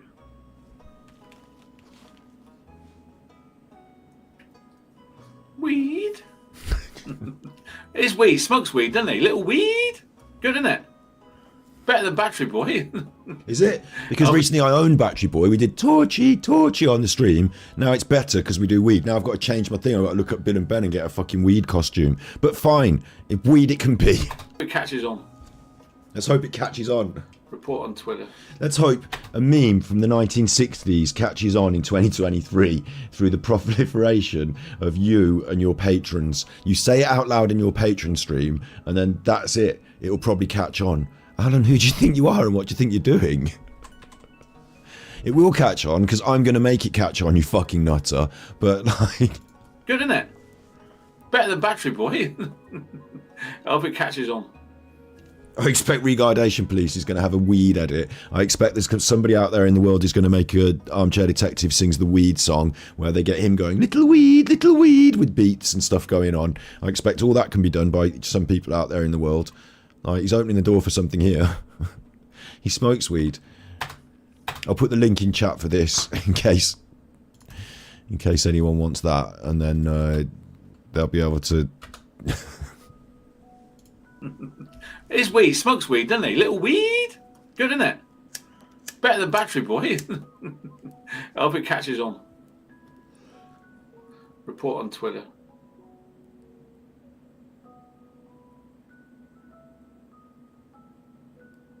You're right. Having to think. I think a lot of it's because I'm not nearby to where this idiot lives. Right. If I lived near to him, I think the police would react. Do you? If I went into the local police station and he was in the same town, they'd have to react, wouldn't they? They'd have to. Because I'm miles away, go, don't worry, you're miles away. Doesn't matter. He might speak to a nutter who lives near me in Weston and come and get me. So, the concept here is that the police aren't helping again because I'm not directly a risk or a threat, which is exactly what I'd said in response to his police rant, is that they won't do anything. They're not going to come around and kick my door in because I'm not a risk or a threat. You know, I might take that thing out of chat actually, just in case. If you've seen it, you've got it, good, because I'm going to take it away just in case he in some way goes after me for that because it's his patron. But I'm broadcasting his patron, so I don't know. But so yeah, I've got to now in some way incite a nutter, and then the police will come around. It's just all just getting a bit silly. But all again, it does. Alan exposed. Not less than a week ago, he was saying the police are all interested. They're going to. It was all a bluff and a lie. You know, all those threats to those other people, to that other lady, that nice lady who I think is really. Actually, I will say this. I think Val's brilliant, and I'm sorry if I said anything bad that like sounded like I was having a pop at her. When I look back, it did sound like I'm not going to remove it from the internet, but you know, it sounded like I was having a pop at her. I get exasperated about Alan as well in some ways. I get like we obviously have different views on what's going on in terms of our content on the internet maybe, but I think Val's really good. I like Val. I don't have a bad word to say about Val. I'm always on Val's side. If there's an argument, even if it's between me and Val, I'll take her side instead and just back down. So I'm sorry about anything, everything. Like Val's brilliant, and I also think Tosha's great as well. So like, you know, I don't want to be set opposed to those people. I think they're really good people. Yeah, sorry, got confused though. That's the problem.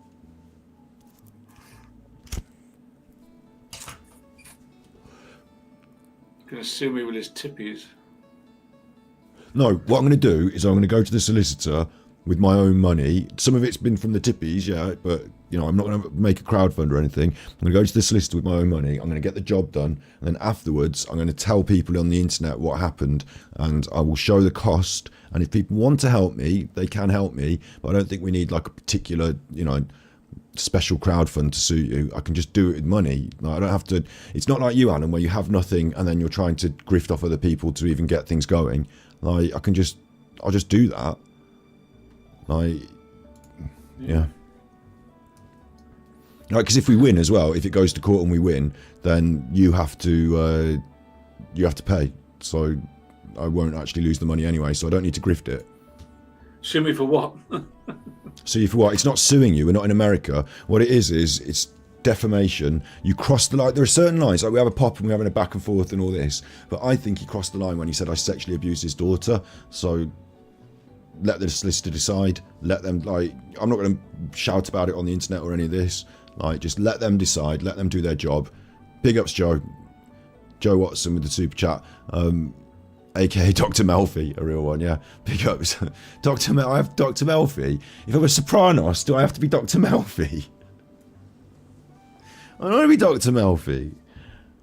If you've chosen, you're Christopher, so I can't be Christopher either. I'd have to be like, I'm not being, do I have to be Paulie? I'll think about who I am in the long run, but I don't know about Melfi. Being under duress. I could be Pussy, but then doesn't he end up in the sea? Oh, wait, which the consigliere guy. Can't remember his name. Pussy ends up in the sea, doesn't he? Pussy bumping Sarah. No, that's Sal bumping. Anyway, look. When my family stalked. Here's a question for everyone that's watching, and if you're watching back later, put it in the comments. Here's a question for you. If Alan was in The Sopranos, which character would Alan be in The Sopranos? Who would Alan be in The Sopranos? It's quite an interesting question, actually, isn't it? Because there's a lot of choices, but it's a strange because there's a lot of positive characters, a lot of figures of like, you know, cool figures. Why is my green screen a bit? There you go. A lot of cool people, but he's not one of the cool ones, is he? I'm thinking of the guys that go around with, off the top of my head, I'm thinking of the guys that go around with Phil Leotardo. He's one of, it could be like Phil Leotardo. It's just a question. Gonna sue me with his tippies. Yeah, pussy's, yeah, so I don't want to be pussy, that's the wrong one. I want to be the consigliere guy. If I can't be Christopher, you know, the one that quietly talks to Tony and he's got his hair that goes all the way back. They all got the hair going all the way back. Why can't I remember his chuffing name? He was a good egg, wasn't he? Paulie's a bit of a nutter. I should be someone younger. I'm not going to be AJ. I'm sure there's a couple of other members of Tony's crew, like in that general ballpark, like cousins, that are decent enough characters and people. I can picture a few of them, but I can't remember all their names. Sil, I'm Sil. Do I get to be Sil? Is it Sil? Silvio Dante, that's it. Sil, it's Joe knows. Sue me for what? Being under duress. for having my family stalked. No, not suing you for having your family stalked, and it's not suing you. It'll start with, I believe, a cease and desist, which will be, you know, let them decide what's going to happen. But it's because you said I sexually assaulted your daughter on the internet. Fantasizing what he's going to do to my family. We're really going to take me for defamation, isn't he? He's out of his head. He's literally out of his head.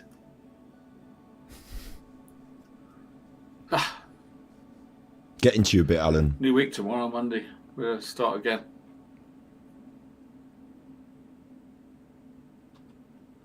Best episode of The Sopranos for me is Pine Barrens, where Paulie and Christopher go and they get that Russian guy, and all they're supposed to do is pick up the money from the Russian guy, and instead, like, it goes south and they end up having a big fight, and they clock the Russian dude, put him in the back of the car, take him out to execute him in the forest, and then they shoot at him, but they don't quite finish the job, and he goes off running off, and then they get lost in the woods, and it's really just like a weird story from then on in, because they're just lost in the woods, Paulie, and it's Paulie's behaviour that makes the whole episode. They're eating mustard in the back of the van, and they find a van, and they, you know, you share a bit of carpet. Pine Barrens, yeah, Pine Barrens is my absolute favourite. Right, I'm going to go now. That was quite a toll on me tonight. Thanks for coming over and saying hello anyway. Well, we're having a good chat. I just wanted to update you on Patreon where we are. What do you mean update you?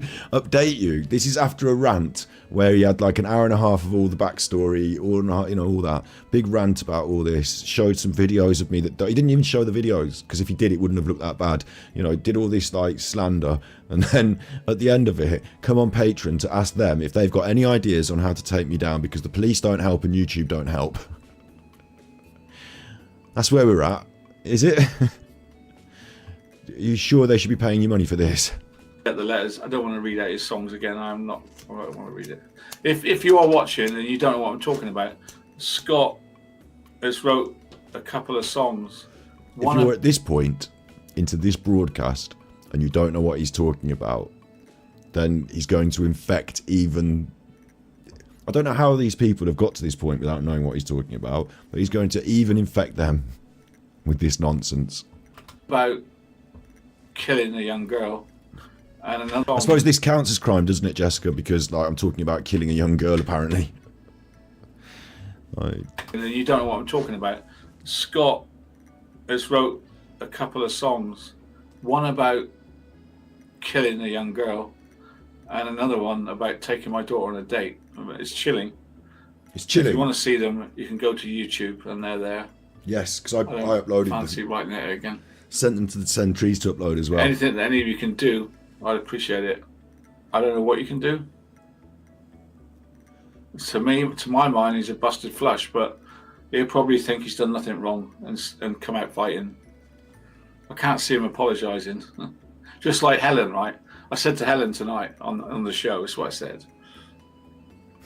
Helen, take down those videos of that poor young boy that Scott gave you and insinuated I was singing with. I wasn't. Please take them down. I said it politely. Please take them down. Scott's nuts. and you've got his videos on your channel. Please take them down. It's an embarrassment for that young boy to be used in this way. Take it down. Welcome to Patreon, where Helen's not watching, and you've already done this on your main show. Alan, are you okay? I am worried a little bit about Alan sometimes. You know, I'm a little bit worried. I was thinking to myself, this is going to come across really badly, but I'll just say it anyway. I was thinking to myself, what if Alan had a stroke and it was really bad, and then like imagine tonight, like he has a really bad stroke, right? And then tomorrow he comes on and he's like, hey, I've had a bad stroke, right? And he starts blaming it on me. Like, what would everyone think? Like, I had to sit and think about this. So, you know, Alan comes on and he's like, I've had a really bad stroke, and I'm, what? Like, it's your super tough fault. And I'm like, listen, like, if that happened, what would I be able? What, you know, how would I handle that? What would I say? Like, 'cause in some part I might feel some sense of guilt, but then that's just the narcissist making me feel guilty for their own problems. But, you know, should I say that God inflicted it on him because he deserved it? Would I say that? That's an option. I could say that, couldn't I? Or I probably would just say, like, you know, it's not because of me. I didn't do it to him. It's his own behaviour that's caused all this. But then that would sound really harsh, wouldn't it? Like, do they make a greetings card? You know, when people are poorly and you get, when people are poorless and you get them a card when they're poorless, sorry that you've had a stroke. I don't think they make those. So you don't, sorry you've had a stroke. I don't think they make those. No? Well, sorry you're incapacitated. No? You sure? You've checked Amazon. Sorry you've had it. Shall I type it in? Like, if I got him a card, dear Alan, so I wouldn't get him a card, I'd just say it on the internet. It's, dear Alan, sorry you've had a stroke. Maybe it's time to drop him, says Alicia. Things are in an interesting phase, let's just say that. Things are in an interesting phase. Yeah, I think he'd blame it on me, and I don't think I'd have to take responsibility, to be honest. I think overall, I just wouldn't take responsibility. But it's an interesting thought I had, isn't it? Interesting thought experiment. Overall, I think my response, rather than saying that God smite him down because of his own bastard behaviour, I'd just say, again, it's his own bastard behaviour, but like... And what's she reply? She replies, no. No, she's not going to. She carries on. Now they're laughing about me having a stroke. They're the worst people in the world. How can you support this monster? I'm going to keep on to that idiot, Dian. How are you? To speak. I know it's Dian. I know it's an N. I do it to piss him off. Oh yeah, I forgot this. He's like popping at Martin now for exactly the sort of thing I was just joking about. So no, maybe that sounds really inconsiderate. But, like, you know, got to have a laugh about things, haven't you? But I don't know what's going on with Martin. I just thought it was a really weird thing that Alan sort of brought into this. Like, in the same way as he says about me being mentally ill, I assume that, like, Alan's just talking out of his arse, but... I'll go on to that idiot, Martin Dian, to speak. Because he hides behind Helen. He makes videos that are not made by him. He doesn't make those videos. He can't even speak. He can't write. He doesn't know what he's doing. What's the matter with him? I mean, they told us themselves he had a stroke. They said themselves he had a stroke. Right. Maybe so I shouldn't be making... Now, wait. Now I feel really bad about making all those jokes. I don't know. But he doesn't speak. I mean, I've got family members who have had a stroke. Like, it's bad, isn't it? Like, but, like, everything in life is open for, like, having a laugh about, I suppose. It'd be more funny if Alan had one. It's definitely more funny if Alan had... Shit. Now what are you saying? It's definitely more funny than if Alan had one. Yeah, I suppose, but you can't say it on the internet. I just did. You did. I did. You're going to say because you pressed the button it's a joke again. No, I said it. Oh, God. Disaster stream.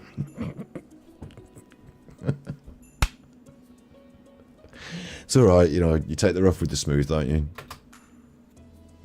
I'm trying to get him to speak because I got a feeling that he doesn't know where he is. What is going on with this as well? This is a weird one. 5 years or whatever it's been, Martin Dian's been making videos about Alan. All of a sudden, Alan thinks he's not making them. So who is motivated to make videos and send them to somebody else so that they can post them up? Like, who's motivated to do that? Nobody. Martin's definitely making them. And why is Alan so motivated to try and get him to speak as well? It's like this would make it worse, if anything. Like, if Martin started, like, you know, talking at length about Alan, like, you know, or, you know, because a lot of the stuff Martin does on his videos, like a lot of people who do edits, I actually think voice comes across a lot more immediate to the audience. So there's a lot of text involved in some things, and they'd actually be like slightly boosted if people were like, because some people listen to a video without even watching it sometimes, you know. So like there's a benefit there as well. So I don't know why Alan wants to make it worse, if anything, but right. He needs, you know, like help. Doesn't have any teeth, no. He's not well. And like, if Alan does think that Martin's had a stroke, like, why would he have a pop at him for it? Like, why would that be something that you would, like, you know? Like, why? These people have paid money to listen to you. Like, you're gonna, oh, I'm safe now because I'm in Patreon, not on the main channel. He did have a pop at him on the main channel for this exact reason. Like, why would you have a... Alan doesn't realise that makes Alan look bad. No? Does he think, like, winning here, next week I'm going to have a pop at the wider disabled community? And that's really going to help my my standing on YouTube. Like, what? You know, just what?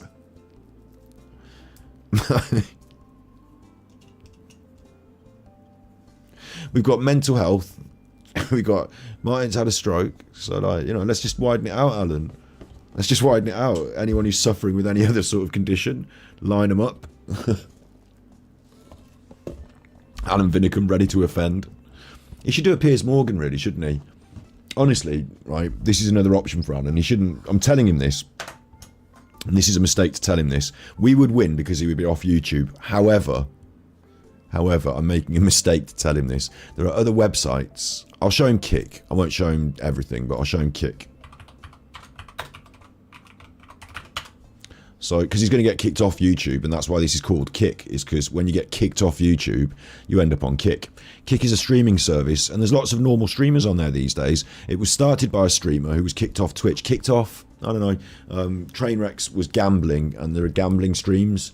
So if I search this for gambling, now I don't think gambling's necessarily a good thing. Is it not going to show me? Or what about slots?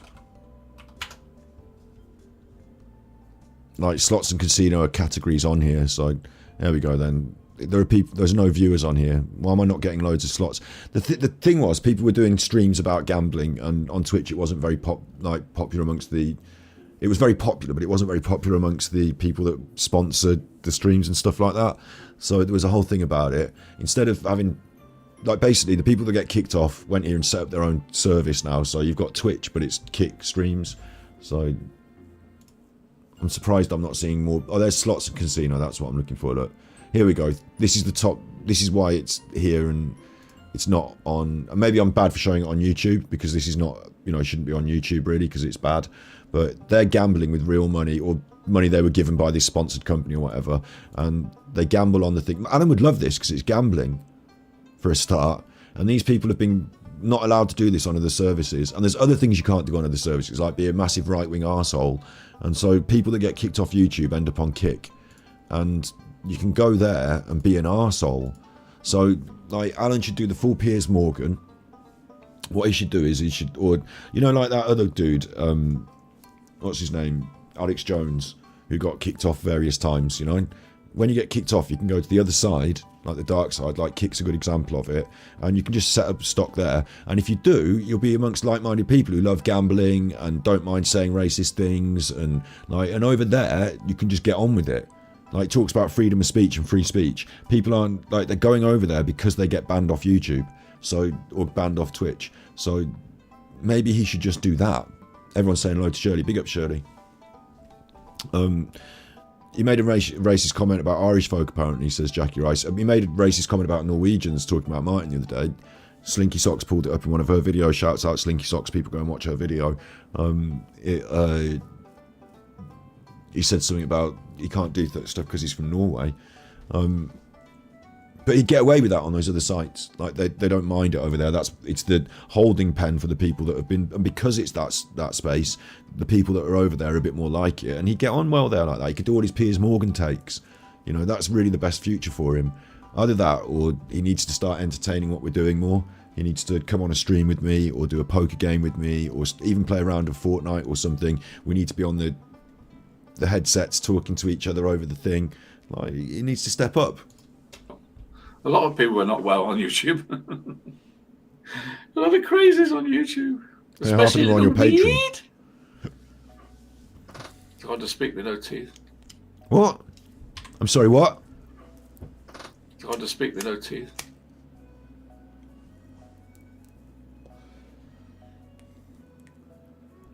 Anyway, I like the fact you're all sticking together. And, like, they want to bring us down, but we're a community, and they have no right. They have no right to tell my people not to watch me when they like me. I've never known nothing like it. I mean, you don't go in someone's house and say, "What are you doing watching ITV?" Don't watch ITV. Watch BBC. Where do they get this entitlement that they can make you watch what they want you to watch? Where does this come from in society? I never tell people what to watch. You constantly tell people that they shouldn't watch the Super Chuffer.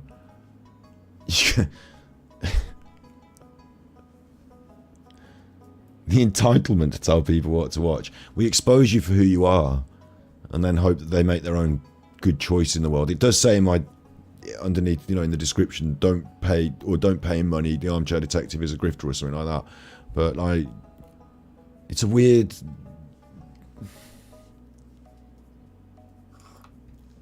This is not the battle that we're fighting, really, as to whether people told somebody to watch or something like that. And again, it is your Patreon, Alan. So I will tell people not to watch this rubbish, because you having your little rambles and rants aren't worth £10 a month. It's like, well, actually, I will say you don't watch Scott because he's nuts. I can say that. One channel. There you go. Just reverse Uno card himself. I never tell people what to watch. It's like, well, actually, I will say you don't watch Scott because he's nuts. I can say that. One channel, yeah. He's a danger. I'd say he's dangerous. Don't watch him. Dangerous. Super hard to understand. I'm dangerous to trust, so you won't. Better be afraid to trust us. You don't see me selling out on CDs. Trying to do raps from the fucking 90s. About CDs. Someone who's got no teeth. Yeah, I suppose it's true. But why has he got no teeth? The and mystery. Why is he so aggressive in his videos but so silent in life? What do you want about, Alan? Like, nobody's aggressive in their videos and silent in life is so weird, because you don't see anybody's life, and we shouldn't be going around being aggressive in our day-to-day lives. But in these YouTube videos, the content we make, the way we project our energies, I mean, aggressive is a funny word. No one's actually being like, it's not like WWE champions call outs, is it? Oh, I'm gonna, when I get my hands on the Macho Man. Well, I should do the Macho Man. Oh yeah, when I get my hands on that Hogan. Oh, that's not a very good Macho Man, is it? Shut up, Hulk. Oh yeah, I'll tear my shirt off. I'm not going to, because it's, but. Oh yeah, the Macho Man. Oh, gonna punch your head off. All right. It's dichotomy, isn't it?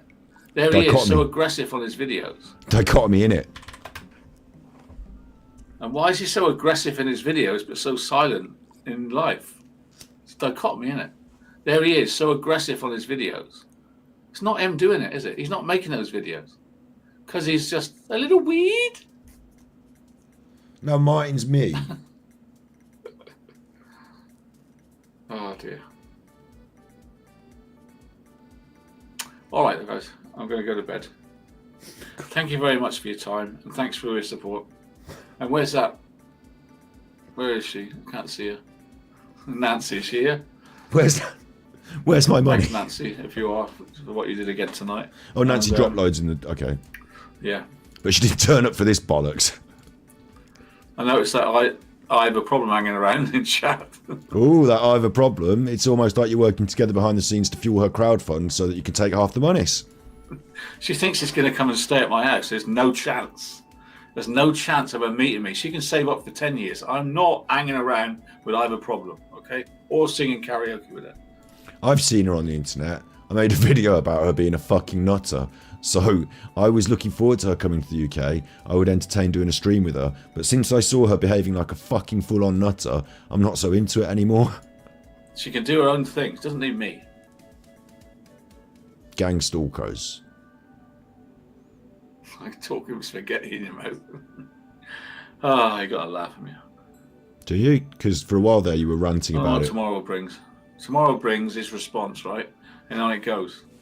But and it's funny because what actually happened was Tomorrow brought other stuff. Like, we sort of responded to that on the fly, and we got other videos, and he doesn't really know what Tomorrow brings. He thinks that there's now a back and forth, and it's sort of happening here in a way, but Alan is not. So I can make Alan dance, but Alan can't make me dance. I'm doing tit for tat. You are doing tit for tat, Alan. Something happens and you make these like ludicrous back and forth videos.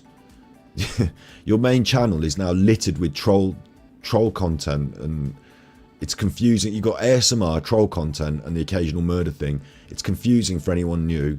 And the thing that they don't get confused about is the very clear message that you put across all the time, that loads of people think you're a bad 'un on the internet. Loads of people think you're a wrong 'un. There's people calling you this and there's people calling you that. That's the main message that you put across all the time. Doing that once.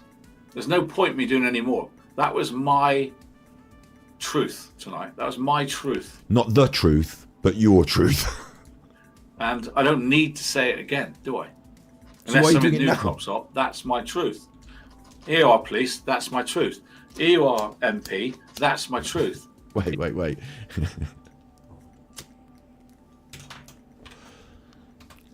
Here you are, police, that's my truth. Here you are, police. That's my truth.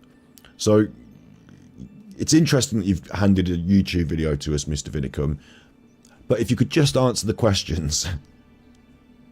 Yeah, but you can watch the video. I don't want to watch the video, Mr. Vinnicombe. It's an hour and a half long. If you could just answer our questions. Here you are, MP, that's my truth. Here you are, MP. It's important documentation for you, Minister. Yes? What's that? I'm busy running the country. Which one are you? I'll be health. Health? Well, can I? How about if I agree not to... Health? How about if I agree not to run against you? How about if I say I'll step out of the running for leader? Yeah, do go on, Matt. And then you can give me health, maybe? It's not really a big one, is it, health? Because nothing really bad's going to happen, so I'll just sort of chill out on the health thing, just keep stinging the NHS, doing all the private business stuff. You know, I've got the private businesses, the contracts, the private business. Well, Matt, okay, if you'll stand aside and I get to be Prime Minister, then I'll give you help. Sounds like a good deal. Okay. As long as nothing really bad happens, I suppose. As long as, like, you know, there's no big health emergency. I'll cruise. Are you sure? Yeah, I've got a lovely lady who I was thinking of having as my secretary thing or whatever. Got a lady in mind for that. Yeah, I think it'd be fine. I can't predict any major health problems, you know, major health incidents that I'm going to need to be dealing with, can I? So, yeah, I think it'd be fine. It'll work out fine, Boris. Are you sure? I think it'd be fine. Here you are, YouTube, that's my truth. None of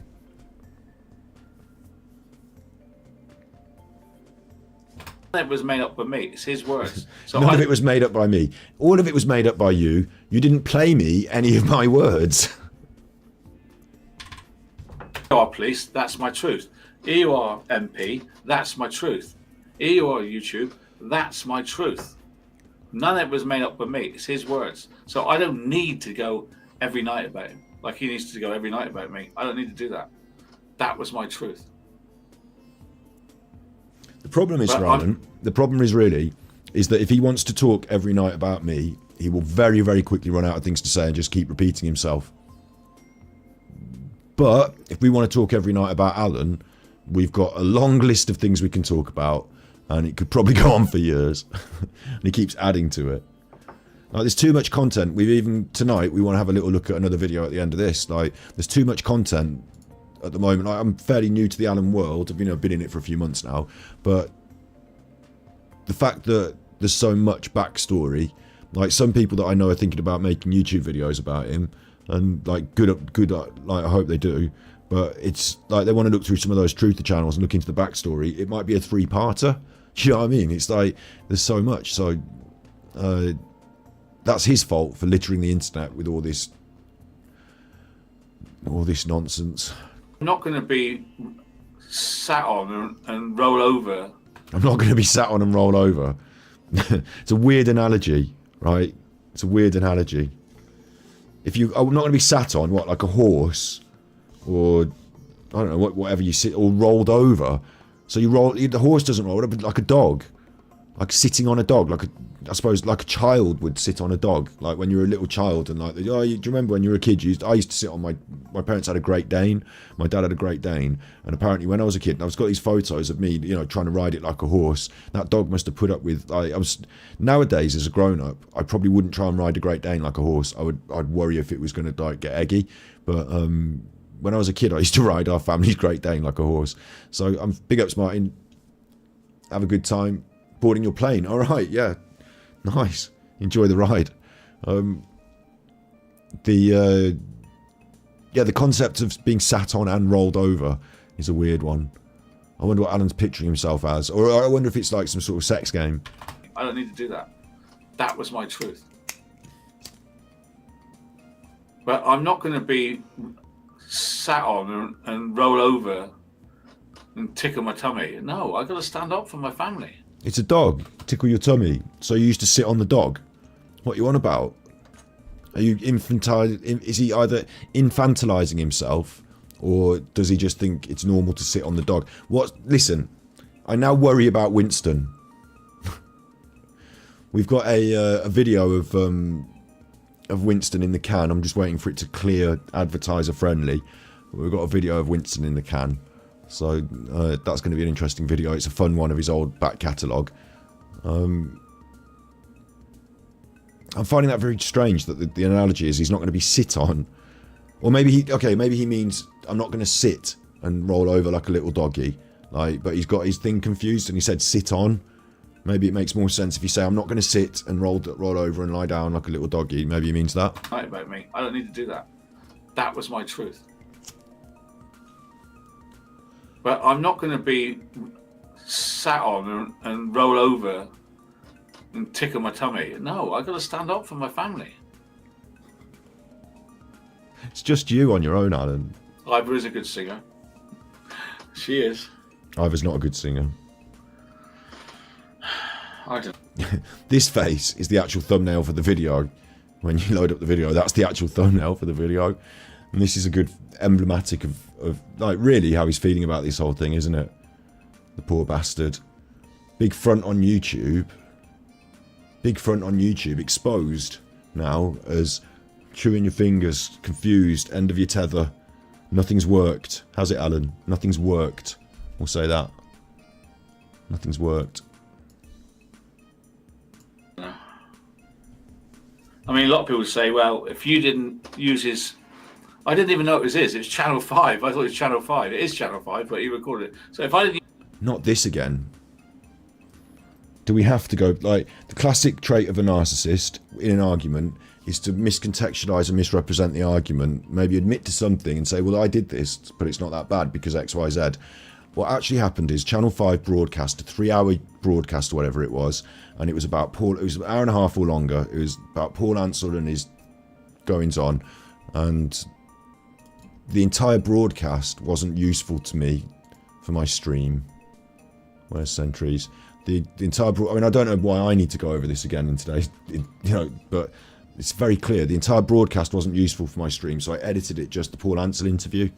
And that is a 28-minute piece. So the rest of the stuff was adverts, what his name in the studio talking, Mark Thomas in the studio talking, you know, all that stuff. Emma's interview. I edited it out and just had Paul Ansell. So there's some work there. It took me some hours. It's not my content that I own, but I reformatted the content, edited it, right? So it's just the Paul Ansell interview. That, I would say, is copyright Channel 5. Or not Channel 5, the company that made it, whichever company made it. It might be Channel 5, but it's their copyright, yeah? I would say. So I have this burner channel, like sister channel, that I use for uploading stuff that I think might be on the edge of copyright. The Nicola Bully CCTV, you know, don't know what, maybe someone might come after you for that or whatever. So this channel's got that on it. Alan didn't know that I have a connection with this channel. So he thought that's fair game. I'll rip that off the internet and upload it to my own channel. He didn't do any of the editing. He didn't record the original Channel 5 piece. He didn't edit out all the other stuff, stitch it together, upload it. He got caught out ripping it from another channel. And that channel happened to have this link with me because I'd done all the work. And so then I said to him, take it down, you fucker. And to misrepresent that it's like, oh, but it's not even his video. Still today. So he knows exactly what he's done wrong still today. And he just could never apologise for it. And now we're here. Like, bear that in mind. Now we're here. And this is your fault, Alan. And you know exactly what you've done.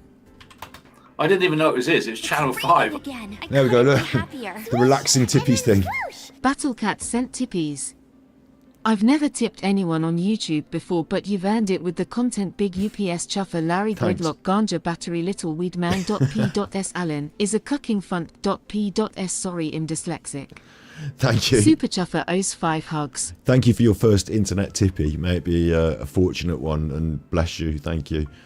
Thanks. He didn't even know what it is. I thought it was Channel 5. It is Channel 5, but he recorded it. So if I didn't use his Channel See, it is Channel 5, but he recorded it. 5 bit of film, people say this would never have happened, but it would, because he had Eddie the vinyl in his ear. No. No, at this point I didn't know who Eddie was either. I just started making Nicola Bully content. It happened at the real early days because it was Paul's interview. So it happened, I noticed Alan was using it about a week after he stole it, or maybe a little bit longer. So Eddie's content and my connection with Eddie hadn't happened yet. He already had Eddie vinyl in his ear telling him I was terrible. And he had Truth Justice in his other ear saying... No, because until I started on Alan, Truth Justice didn't know who I was. None of them did. It only started because I said to Alan in his comments, take the video down and we just say no more about it. Give the money to charity, whatever you made. I'm not going to copyright strike you. But if you don't play ball, I can copyright strike you. So then he took the video down, but he had a leering, sneering version of an apology. Called me son, said this stuff. So not the Eddie stuff, but the, you know, it's Channel 5's anyway, you don't own it. So that's, you know, now he's making up further. I think Alan is actually living in some sort of delusion here. I actually think seriously here, like Alan Exposed, I think this is a, like, you know, he goes on about, oh, he's got mental problems, oh, Martin's had a stroke. I think Alan is having some sort of, I would call it mental, but like it's more like personality disorder problems, like the narcissism here. Like it's almost like he sat there, he knows the truth, but he can't face or admit it. So he's having to create a construct and a delusion. And this construct and delusion isn't just for his audience, it's for him as well. In his inner circle, in his safe space where he feels, even though they're paying him money, he doesn't have to, like, it's like the opposite of content creation, even though they're giving him money. Good night, Lottie. It's like the opposite of content creation. He's making less effort and just sort of rambling from his, you know, just like rambling from his own personal vendettas. And he's come up with a world in which if he hadn't done the thing that he had done, I would still be attacking him. So he's not wrong. It doesn't matter the thing that he did. We can discount that and throw that away, even though that is literally... Big up, son. Malicious Communications Act 1988, yeah. That's not the only thing when it comes to... I mean, where did I... what would I want to look for? I was looking at the guidance. There it is. Expert evidence, Crown Prosecution Service, guidance, social media. Here it is. So if you want to have a look at this,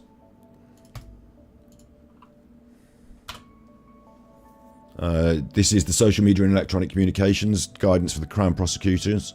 So there's a lot more information there that's really up to date. It's not just about one act. There's a lot of different acts that are involved, and there's a lot of different things to think about in there. We've kind of covered it in a different stream, but if you're into the law and that sort of stuff, then you want to check that out. Yeah, malicious communications carries as maximum 2 years imprisonment, yeah. But thankfully, I'm in no way anywhere near doing any malicious communications myself. Alan has threatened me. I don't know which side you're on there, because you just popped in saying this stuff, but Alan has, and he has definitely crossed some of these lines. But I'm more interested in the civil matter of defamation first, because I don't really want to pester my police. Like, I log things with the police, of course, but I don't really want to like try and harass them into doing my bidding, like they're some sort of personal army, because those laws that you're talking about, you know, are actually for some more serious crimes, and like what we're dealing with here, I don't think veers into that. Well, it's all there anyway in the most modern, up-to-date format. Not worried about 1988. I don't know. I mean, a lot of people say, well, if you didn't use his... I didn't even know it was his. It's Channel 5. I thought it was Channel 5. It is Channel 5, but he recorded it. So if I didn't use his Channel 5 bit of film, people say this would never happen. But it would, because he had Eddie the vinyl in his ear. So, like, Alan's saying this to his audience, but is he actually trying to convince himself that there's some weird conspiracy going on? Because now he's really reaching, isn't he? Because, like, we know when people started talking to and about each other, there's no Eddie vinyl in his ear. Like... You angered me first, and then you angered Eddie. He already had Eddie Vidal in his ear telling him what I was terrible. Big ups to son. 2 wrongs don't make a right. That's an old proverb. And he had Truth Justice in his other ear saying, that armchair detective's a bad man. Here's all the things about him. So they were into him anyway. So he was going to come after me anyway. He just didn't know it. He was used. He was weaponized. He's weaponized by Martin's little gang to come after me. See what I mean? Like, this is full delusion now. So I actually think Alan is creating a delusion for himself, because he's crafted a narrative where Martin Dehan, Truth Justice, and Eddie Vinyl Break have found someone on the internet who has no idea who Alan is, has no real clout or stake in the game. Like, he got a few thousand views off some Nicola Bully content. That's the perfect YouTuber to set on him.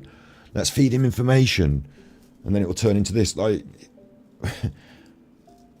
it's just a little bit beyond, isn't it? So I actually worry for Alan in this, that it's actually a real delusion that he's having now. Now, it's either, your choices are, it's either a real delusion that he's having, or it's something he's just trying to convince everyone else of, but he really knows the truth. I think initially I thought he sounded like he really knew the truth when he was talking about the content, going back to the start of the thing, you know, the thing that he did. But then he took it into this fucking weird area. So I don't know. Oh, Obsoletist in chat as well. ASMR star Alan Vinnicombe. I like your little clip videos. Big ups, Obsoletist. Nice. And as usual, it's blown up in Martin's face. They've used a guy that's nuts. So that didn't work, did it? Try again. What do you mean? Better luck next time, Martin. One day you might get somewhere near it. I doubt it. Thanks, guys. Off to bed. No music out, only music in. Yeah. Thanks for your help. Good night. Fucked that off quick, didn't he? What a strange end to a very self-exposing patron. Just like need to take a little moment there just to think about that, you know. Self-exposing patron. He exposed the fact that the police weren't helping him. He exposed the fact that YouTube weren't helping him. He exposed the fact that he is aware that if you get a group of people together to harass people on YouTube by mass reporting them, that it's seen as gang stalking. he then continued to solicit people to get in together with him as a group to think up ways that they could harass another YouTuber, me and others. He then also requested that they go and mass report people. So he is self-referential gang stalking then, isn't it? So we've had the police don't help, even though he said recently they're coming to kick my door in, and he knows about gang stalking and is doing it. So good one, It's Alan. raining again. I couldn't be happier. That's a much Gwenny better sent graphic. tippies. Loving your work. Keep it up, super. Super Chuffer owes 5 hugs. Thank you very much, Gwenny. Thank you. Thank you. This one was just about holding him to account for his absolute hypocritical, ludicrous nonsense. Like all that abuse he's put on people as well. Like you've got to think about this. It's not just like I'm talking here on my stream and doing this, but it's not just me he's lashed out at. And the one thing that I feel really unhappy with recently is his inclusion. I should really, I need to. I guess it's been requested of me and I didn't realise it. Is that Val, Tosha. Val and Tosha are friendly, but like everyone's working on their own thing in their own way. I'm not like recruiting some gang. I'm not in some gang. Val is not responsible for the things I say or do. Maybe that's a clearer way of saying it. Val is in no way responsible for any things that I say or do. And I believe Alan is throwing that at her because he thinks it gets a rise and it hurts her, and that gives him some glee. And I don't like it. I think it's horrible. So if it helps Val that I say publicly that she's in no way connected to me, that's great, but I don't think it does, because Alan's going to ignore it and just fucking do what he does anyway. But whatever they want me to say, now that you're their puppet, you see, you're admitting it. Whatever Val and Tosha want me to say, I will literally just say in public, because I trust them. I think they're good people, so whatever they need from me, I will say. I'm sorry that I'm not communicative enough on my emails and quick enough to get to them. We have Discord, and that's an easier way to get to me. But, whatever, I'll back those people. Do you know what I mean? Don't know how I got into this as well anyway, but yeah. Like, he's constructed this weird fucking narrative. He's exposed himself for all the things he's accused. Oh, that was it. Recent times, he's been putting out these long diatribes, verbally assaulting people. Not literally assaulting, but verbally assaulting people. He put their names up on the internet, and if particularly some of those don't want their names on the internet, they can go to you. Again, the Twitter thing is a good idea, because it could put you through to YouTube. It's called Privacy Report, and you can put in a privacy report and have the things looked into. I've recorded that video, and I'm actually using that. I'm actually happier if that one stays up for a bit, but we'll see. Yeah, it's most egregious to go after those people, knowing full well, like he said, that it's a gangster. It's like, that the police aren't helping him. Like, he was bluffing, he was lying, and he was using his bluffs and lies to intimidate and emotionally attack women on the internet, essentially. Like me, he was doing it too as well. And I'm not saying, big man supporting the women and but just maybe it's a hangover for some traditional values that might have been taught. I'm not trying to be sexist, but do you know what I mean? I just think Alan can have a pop at me man to man, and that's one thing, but bringing in loads of other people and using me as a tool to beat them with and all this stuff, and especially when he's harassing women, I'll just say that, I think he's pretty fucking low. And then to know that he knew he was doing it all the time, that the whole time he was bluffing, and he knew he was bluffing, that the police weren't helping him, he didn't have their mobile numbers, they're not, that makes it worse, doesn't it?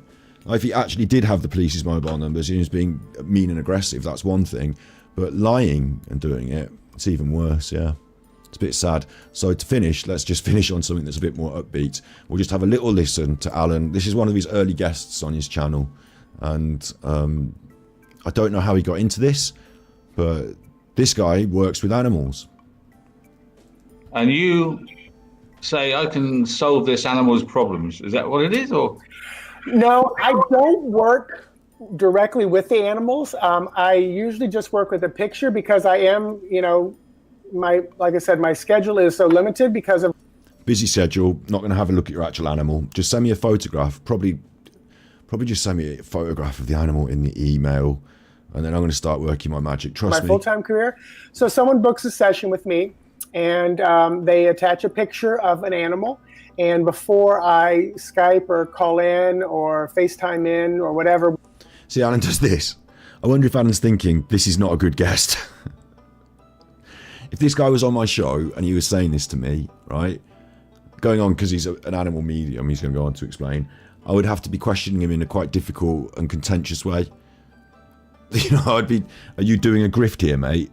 Someone, do go on. They send you an email picture of their beloved pet, yeah, go on. With that client, I've looked at the picture and I kind of just connect, and I have kind of a list of questions I kind of connect and ask. Big up, son. You're allowed to be here. I just thought that, you know, initially your statement seemed almost contentious, like threatening me with the act necessarily, but don't worry, you're not going to see me in any trouble. I'm quite aware of what's going on and how things are playing out, so there's no trouble for me. I'm all right. Don't worry. And just write down all the impressions. Alan's learning problems have not been ascertained. He's never publicly stated that. He said he's got dyslexia, but it's possible that he just didn't concentrate enough at school. I mean, dyslexia is not something I beat him over the head with, though. Do you know what I mean? I don't really like pop at him for that necessarily. So it's more his character and his behaviour that I'm worried about. Impressions and the feelings that I get. And sorry, are they all deceased? Are these animals deceased? No. I'd probably say about 30 or 40% deceased, crossed over, passed on. Most of them are kind of still here and now. Okay. Yeah. And what do people want to get from you? What is it? So let's see. Probably the most that I get is, you know, what's going on with them. It's interesting that Alan turned that transactional. We were talking to Steve yesterday on thus. At the end of this, there's thus. I'm the little weed. Look, I'm the little weed. And up came one of the little flower pot men. I'm the little weed. Super chuffer. We popped in a banger of an episode yesterday, thus. Ukulele apology in forensic detail. This lady, you won't believe the shit that she's been up to. And she apologised for it by playing a little song. So Steve was into it. It's Narcissism 101. It's all in there. It's a great episode. So thus afterwards. But also you can watch on this channel. There's some videos that I dropped recently about Alan. And there are some more coming. AUD bot centipedes. Thanks Scott Redheart hash, keep fighting the good fight, big loves Redheart hash. Thanks, Woodbod. Super Chuffer owes 3 hugs. Thanks very much. I do appreciate it. I do. I say that as like a routine thing. You know, it's polite to say thank you, isn't it? Of course, but I do appreciate it.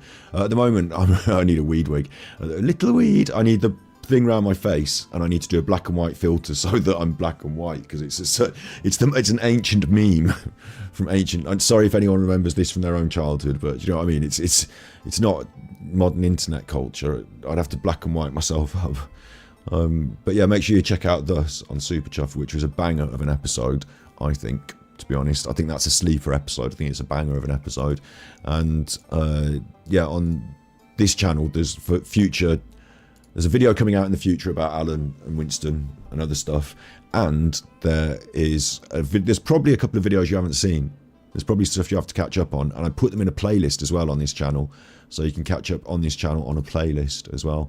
Let's have a little more of a listen. Bear in mind, if this guy was on my stream, I was just saying it's transactional, and that's why I thought of thus, because Steve was on. Transactional, that's what narcissists do. What do these people want from you? But if I was on the show, and for whatever reason, this guy had been booked, and he was a pet medium, I would be quite critical, you know? I'd have to be. I'd have to question you. Look, are you sure you're not just making up a load of bollocks? People send you a picture of their pet, you write a load of bollocks, and then they give you monies. And like, people really care about their pets, so they give you monies. Like, are you sure you're not a grifter? Their behavior's changed. You know, they're you know, going to the bathroom in the house, or they're angry, or their mood changed. I get a few that it's physical. They want to know what's happening or what's going on with them physically. You know, sometimes it's more of like, you know, do they love me? Are they happy with me? You know, I get a few that, you know, they had to, you know, help their animal cross over, you know, put them to sleep. And a lot of times there's frustration and concerns over that. But usually the animals are these beautiful, powerful little warriors, I kind of call them, that they're really here more for us, to help us grow, to help us learn, you can say even to help us evolve, and I don't know if animals help us evolve. I don't think that our pets are there to help us evolve. You in your lifetime are probably not going to be doing any evolution. And saying that shows a bit of a lack of understanding of the animal kingdom, if you ask me. Send into... Comment in chat, you wanted to ask Steve a question. Steve has his own YouTube channel, of course, Steve of the Dead. I'll quickly shout that out in chat, I'll get it up. You can directly ask him questions in his comments there. And he did a video recently, which was a continuation of something we did on Thus. We were talking about murderers before, and we talked about these French girls who did the murders, and he had loads more notes, so he's made a pretty good video about those French girls and the murders, and I'm in it. So, but also, yeah, we do Thus every Monday, so we'll be back on Monday with another Thus. Every Monday, unless one of us is poorless or is a bit tired, or that was me the other day. But no, every Monday basically. Yeah. With intermittent gaps at random because we didn't plan our holidays. Kind of a higher vibration in our own personal, spiritual well-being. Right. Okay. So, but you do other things as well. So ask him if it's a con job, Alan. Ask him if he's for real. And if I was, I'd just be a bit touchy about this, and I might say, right, well, here's a picture of my dog. What do you think about that? And then after he's explained it all, I'd be like, ha, this isn't a picture of my dog at all. This is a picture of a lion in the Serengeti, and they've definitely not got the same problems as my dog, so shut up. I mean, you do tarot cards. I saw you reading some earlier on.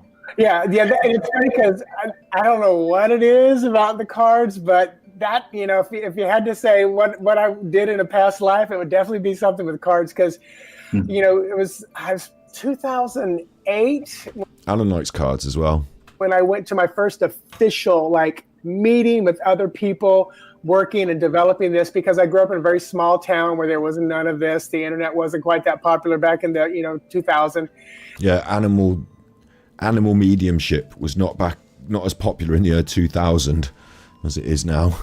And when I'll never forget the night that we had different things each night, and then we got to the cards, and I was like, there's something about these cards. And when I really started studying the mediumship, a lot of spiritualists, they don't necessarily use the cards. And, my teacher was like, oh, you don't need... Yeah, Alan's not even listening now, nor am I. So you're an animal medium, and now you're going to talk about tarot cards extensively. Let's have a little bit about cats. Let's see what you say about cats. What's going on in your mind? And then there's an image of two aliens looking through the cat's eyes at I'm the sorry, human. what? Hang on, wait. Cartoon, and it's like a human looking at a cat going, what's going on in your mind? And then there's an image of two aliens looking through the cat's eyes at the human. It's almost like their avatar. It's almost like the cat is an avatar for the aliens. That sums up how I feel about cats. They're just different energy. They're such high vibrational energies. But yeah, I know what you mean. Like when you say, are they just like a 2-year-old boy? They really are this beautiful. He understands a lot. Hang on, wait. Single paying card. I feel like I'm talking more to their higher self. When did Alan talk? Human, cartoon, and then it was like it's almost like the cat is at the human. They're like galaxy times. When did Alan talk? Yeah. But and his smell is still amazing. But his hearing's gone a little bit. His eyesight's not the greatest. But at 18, he still can smell where that food is if I put it down. In human terms, would you say a dog was like maybe a 2-year-old child, or? It's hard to. Fucking hell. Remember earlier in today's broadcast, he made a mistake and said, sit on, roll over, tickle tummy. That's the routine. Sit on Winston, roll him over and tickle his tummy. Poor Winston. Still can smell where that food is if I put it down. In human terms, would you say a dog was like maybe a 2-year-old child, or? I don't know. Maybe a dog is a bit like a 2-year-old child in some ways. Maybe in other ways, they're definitely not. I don't think of my dog in the terms of like a 2-year-old child, but Maybe some people do. Big up Starks to Flow. Coming to the end of a bit of a stream here. We've already done the exposure bit of Alan and his madness. And we're into the chill out bit where we're listening to Alan and his madness. This is Alan and a pet medium. This is earlier in his YouTube career. Earlier, I say, 3 years ago. Like during the full flow of his YouTube career. He hasn't gone deep into pet mediumship in the long term. But he decided to get, for some reason, this guy on the show and entertain his absolute ludicrous nonsense. I know it's hard to compare. I know it's hard to compare because you've got a pet, but do you have a 2-year-old child in the basement? Is if I put it down. Because, like, you know, just like a 2-year-old child, you have to take them out to do their shits in the morning.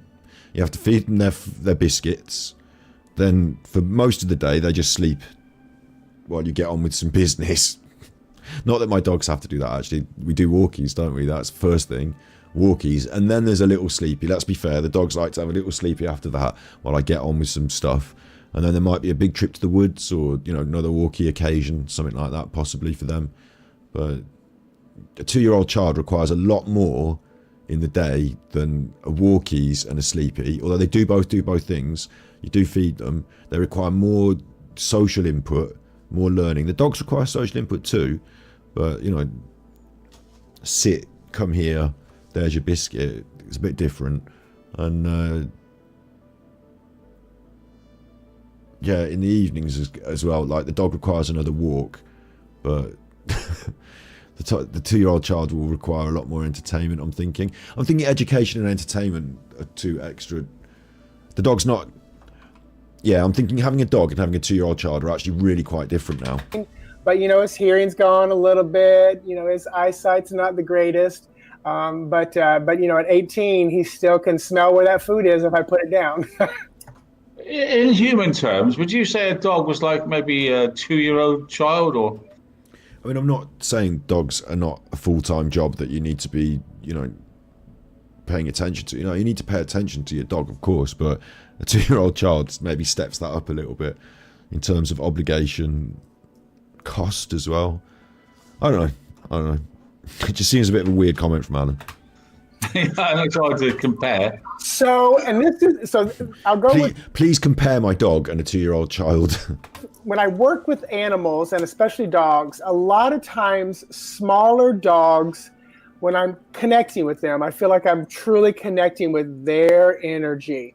I feel like a lot of times the dialogue that I'm having, the images that I'm getting are right from that. The dialogue that you're having with a dog that someone sent you a photograph of in an email. Bear in mind. Dog. The bigger the dog gets, typically, not always, but the bigger the dog gets, I feel like I'm talking more to their higher self or a guide. Because, like, you know, if you put like a big Saint Bernard in front of me, it feels like a dog. It feels like big, galloping, you know, 12-year-old boy energy. 12-year-old boy energy now. So if it was me, right, and I can't see myself being a dog medium, okay, but I can see myself being like a dog trainer, say, for example. And Alan said to me, do you think a 2-year-old boy is a bit like a dog? First of all, I'd be a bit thrown by the question, because, like, now we're talking about 2-year-old boys. But I'd say, well, in some ways, you know, you have to be responsible for it. You have to look out for it. Can't just let it run around off the lead. Hang on. Wait, you don't put 2-year-old kids on the lead, do you? See, now we're already going but in other ways, dogs require a slightly different set of responsibilities. You know, the exercise is probably important for both, but in different ways. The mental stimulation is important for both, but in different ways. You know, I'd entertain the question. What I probably wouldn't say is, you know, when I think about a small dog, you know, I'm touching their energy. But when I think about a bigger dog like a Saint Bernard, I'm thinking about a 12-year-old boy. Like, what? Is this man on the same level as Alan? Kind of a thing where, you know, like Winston, you know, I feel a little bit more involvement. I feel a little more intelligence. I feel a little bit more kind of understanding of the human world that they live in.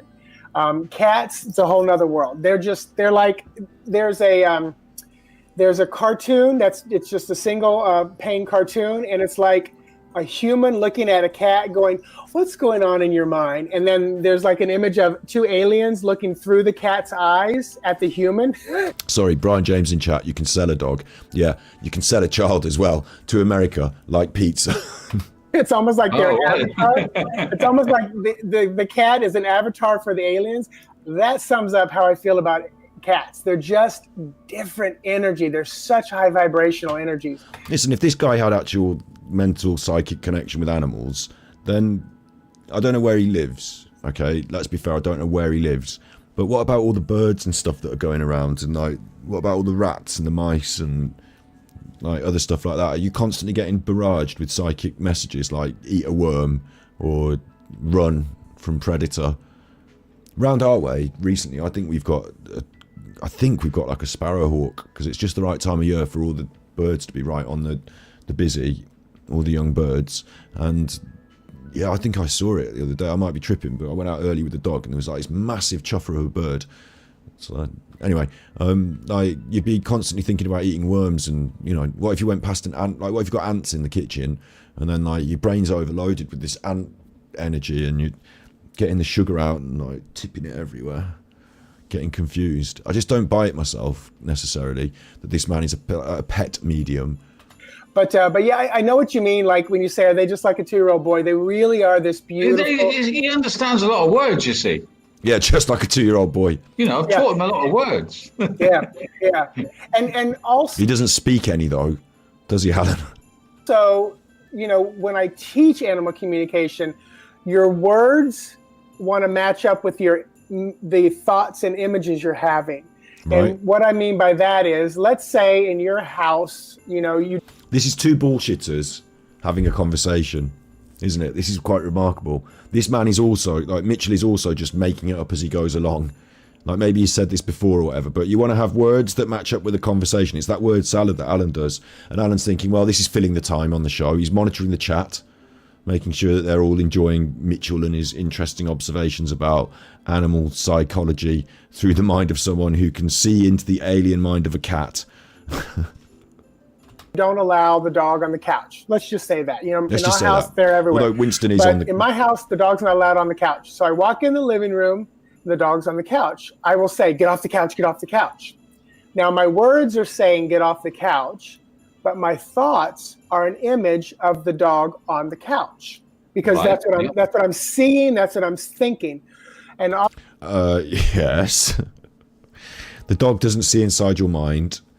And the dog hears you going, no, and it thinks, right, something's up. And quite often a dog can then just go freeze and cower.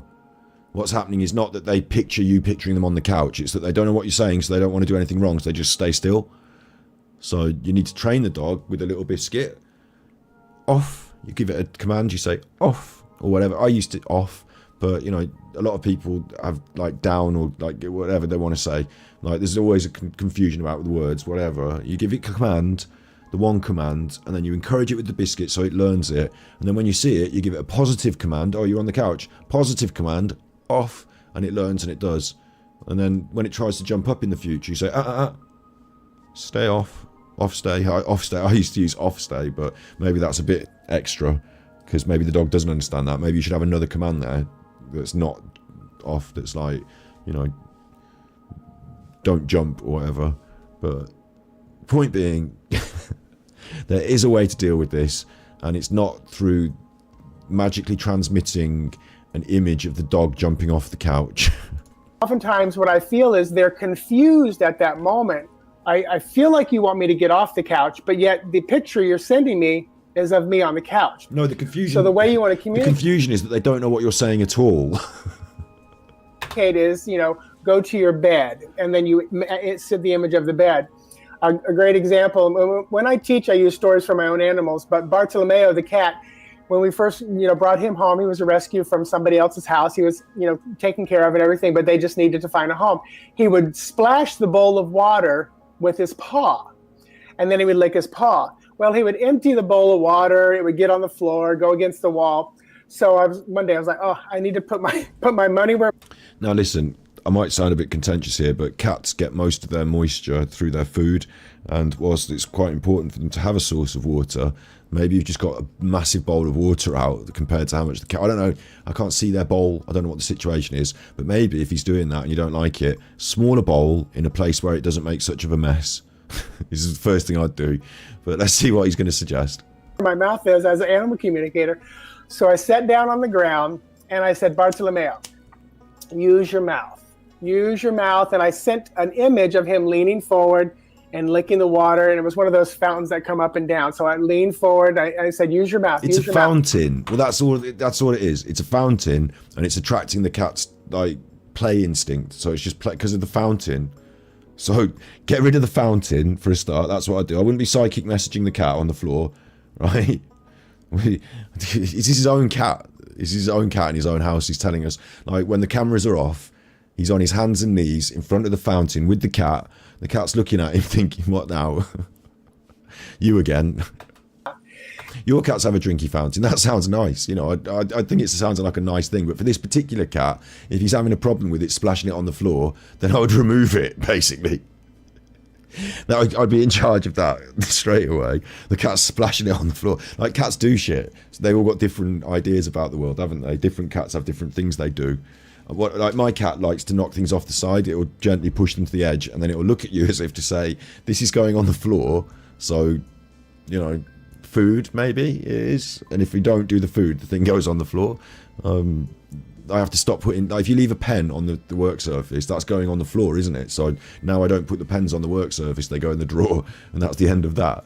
Like, what's Mitchell gonna do to solve this problem of the mystery of the cat with the drinky bowl? And he would splash the water and look at me, and I say, no, use your mouth. And finally, it took... So you literally said it to him? So you gave him actually a verbal command, like a disincentive to do the splash? So that's probably what's done the job there, rather than the mental image in your head. More like 3 to 5 minutes, but finally he leaned forward and drank with his mouth.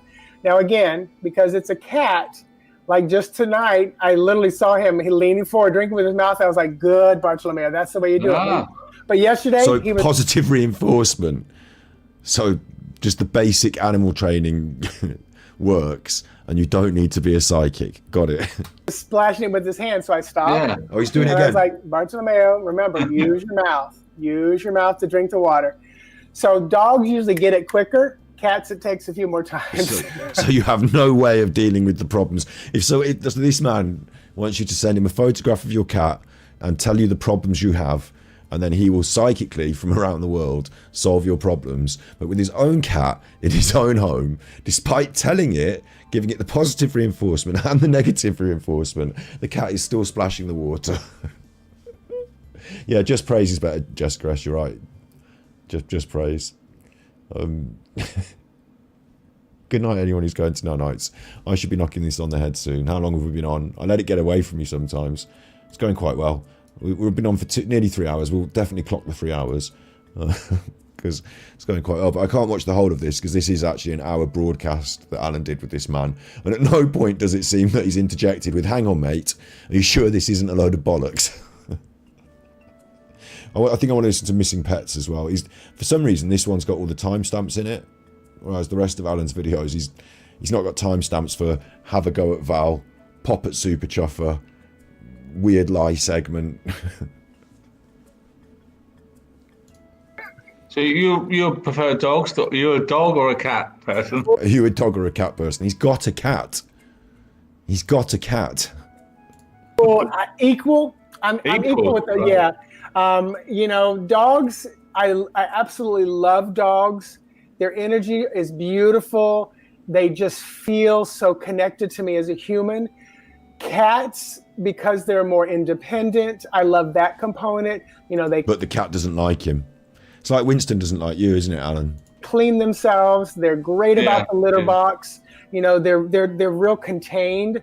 You know, and then I'm a big reptile fan. I don't have any reptiles, but you put a snake or a lizard, and I'm in Florida, so you put an alligator in front of me, you know, or I see one, I'm like, I'm really connected to the reptiles. And please don't tell me if you see an alligator while you're out wandering about in Florida that you feel like, this is good. I'm really connected. Why do I get down on my hands and knees and ask if it likes drinky water? Like, please say you just get out of there. Like, you're going to end up getting bitten. Oh, I really like reptiles, actually, as well. I'm a dog or a cat person. We see both are quite, you know, you like having a cuddle with a dog. Like having a cuddle. Oh, reptiles as well. Some people really do like reptiles. No offense. Some people have got spiders and snakes. That's fine. But it's the way he connected them. It's the way he was like, dogs, cats, alligators. You know, reptilian kind of, you know, feeling. Right. I'm a armchair detective, so after tonight I can be an arm.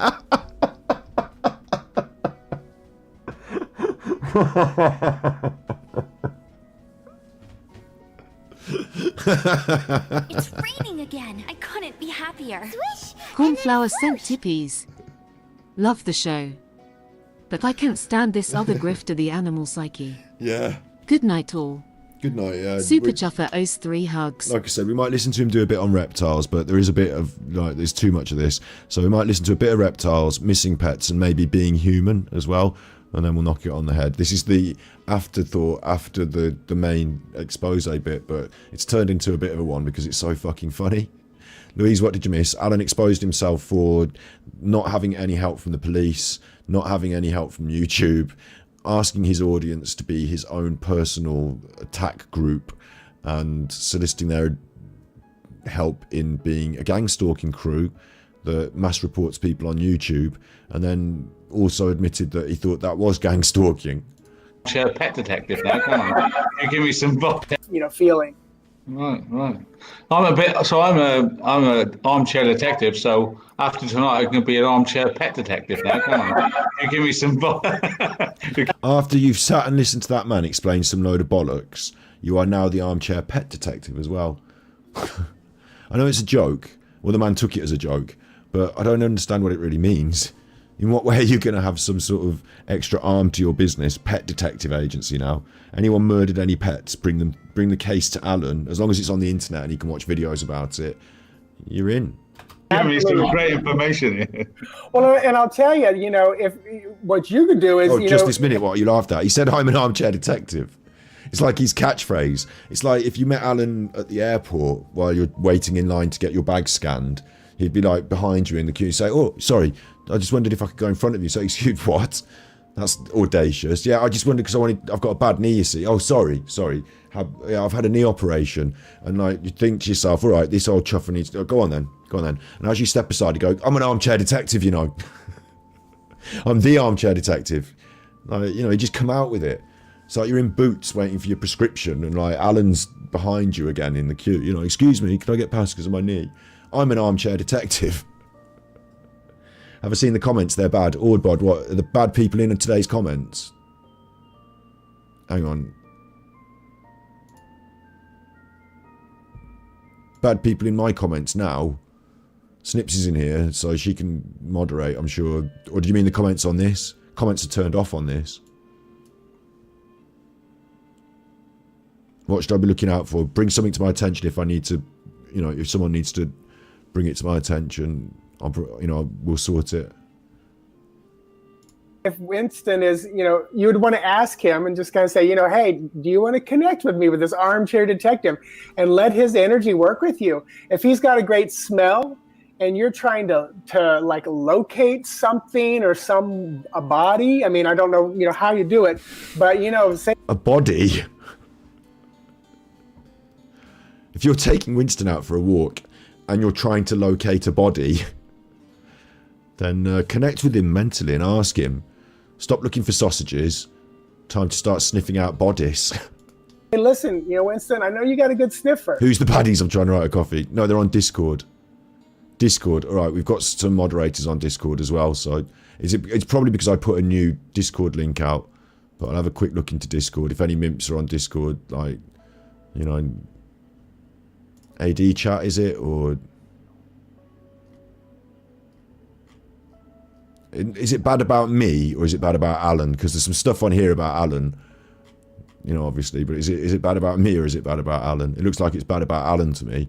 So if it's bad about Alan, that's all right. Or General maybe.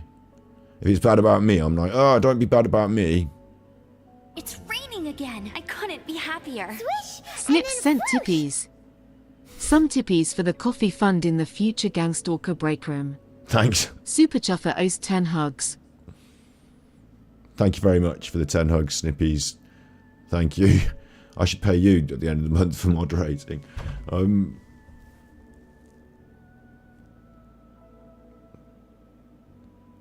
Asian girls got deleted. Wait, this one. I haven't deleted any. Well, here's the first thing. I don't delete any videos, so, but that's somebody who I think is alright. So they're allowed to stay and they're allowed to ask questions, but I don't know what the question, like, I haven't deleted any videos. It's on my Send Trees channel. Yeah, cool. Oh, we're talking about that thing that we've already talked about. I think I'm checking out Discord just because you told me in chat, but I'm not. The ones from Alan's live threatening me. Oh, you mean comments have been made in Alan's live and they're threatening me and they've been put up on Discord so that people can see them, yeah? Yeah. Like, I'll be straight about it. I understand that people are worried by those things and, like, in sort of some of the circumstances, they go straight to the police. But in other circumstances, I just don't really care about what a load of nutters say in Alan's chat. Like Alan's threats, veiled threats, whatever, get dealt with about Alan. Chasing people around in YouTube comments, you know.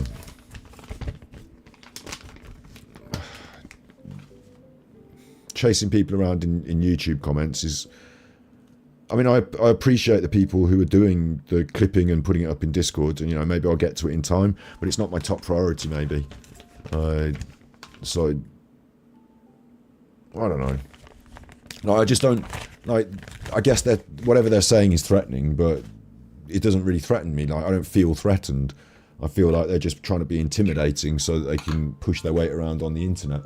And, you know, to me, that's not threatening. Like, it kind of goes with the territory at the moment in dealing with Alan, doesn't it?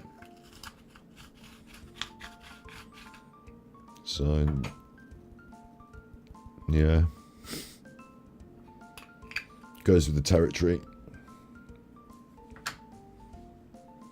You know, can you energetically sniff out in the world where we can locate this? And then the challenge is trusting the information, the feelings, the image. It's Queen Mary in our Discord. Oh no, Queen Mary's right, yeah. Queen Mary's been photographed, yeah. Queen Mary's the one who, again, like I said, published my dad's address.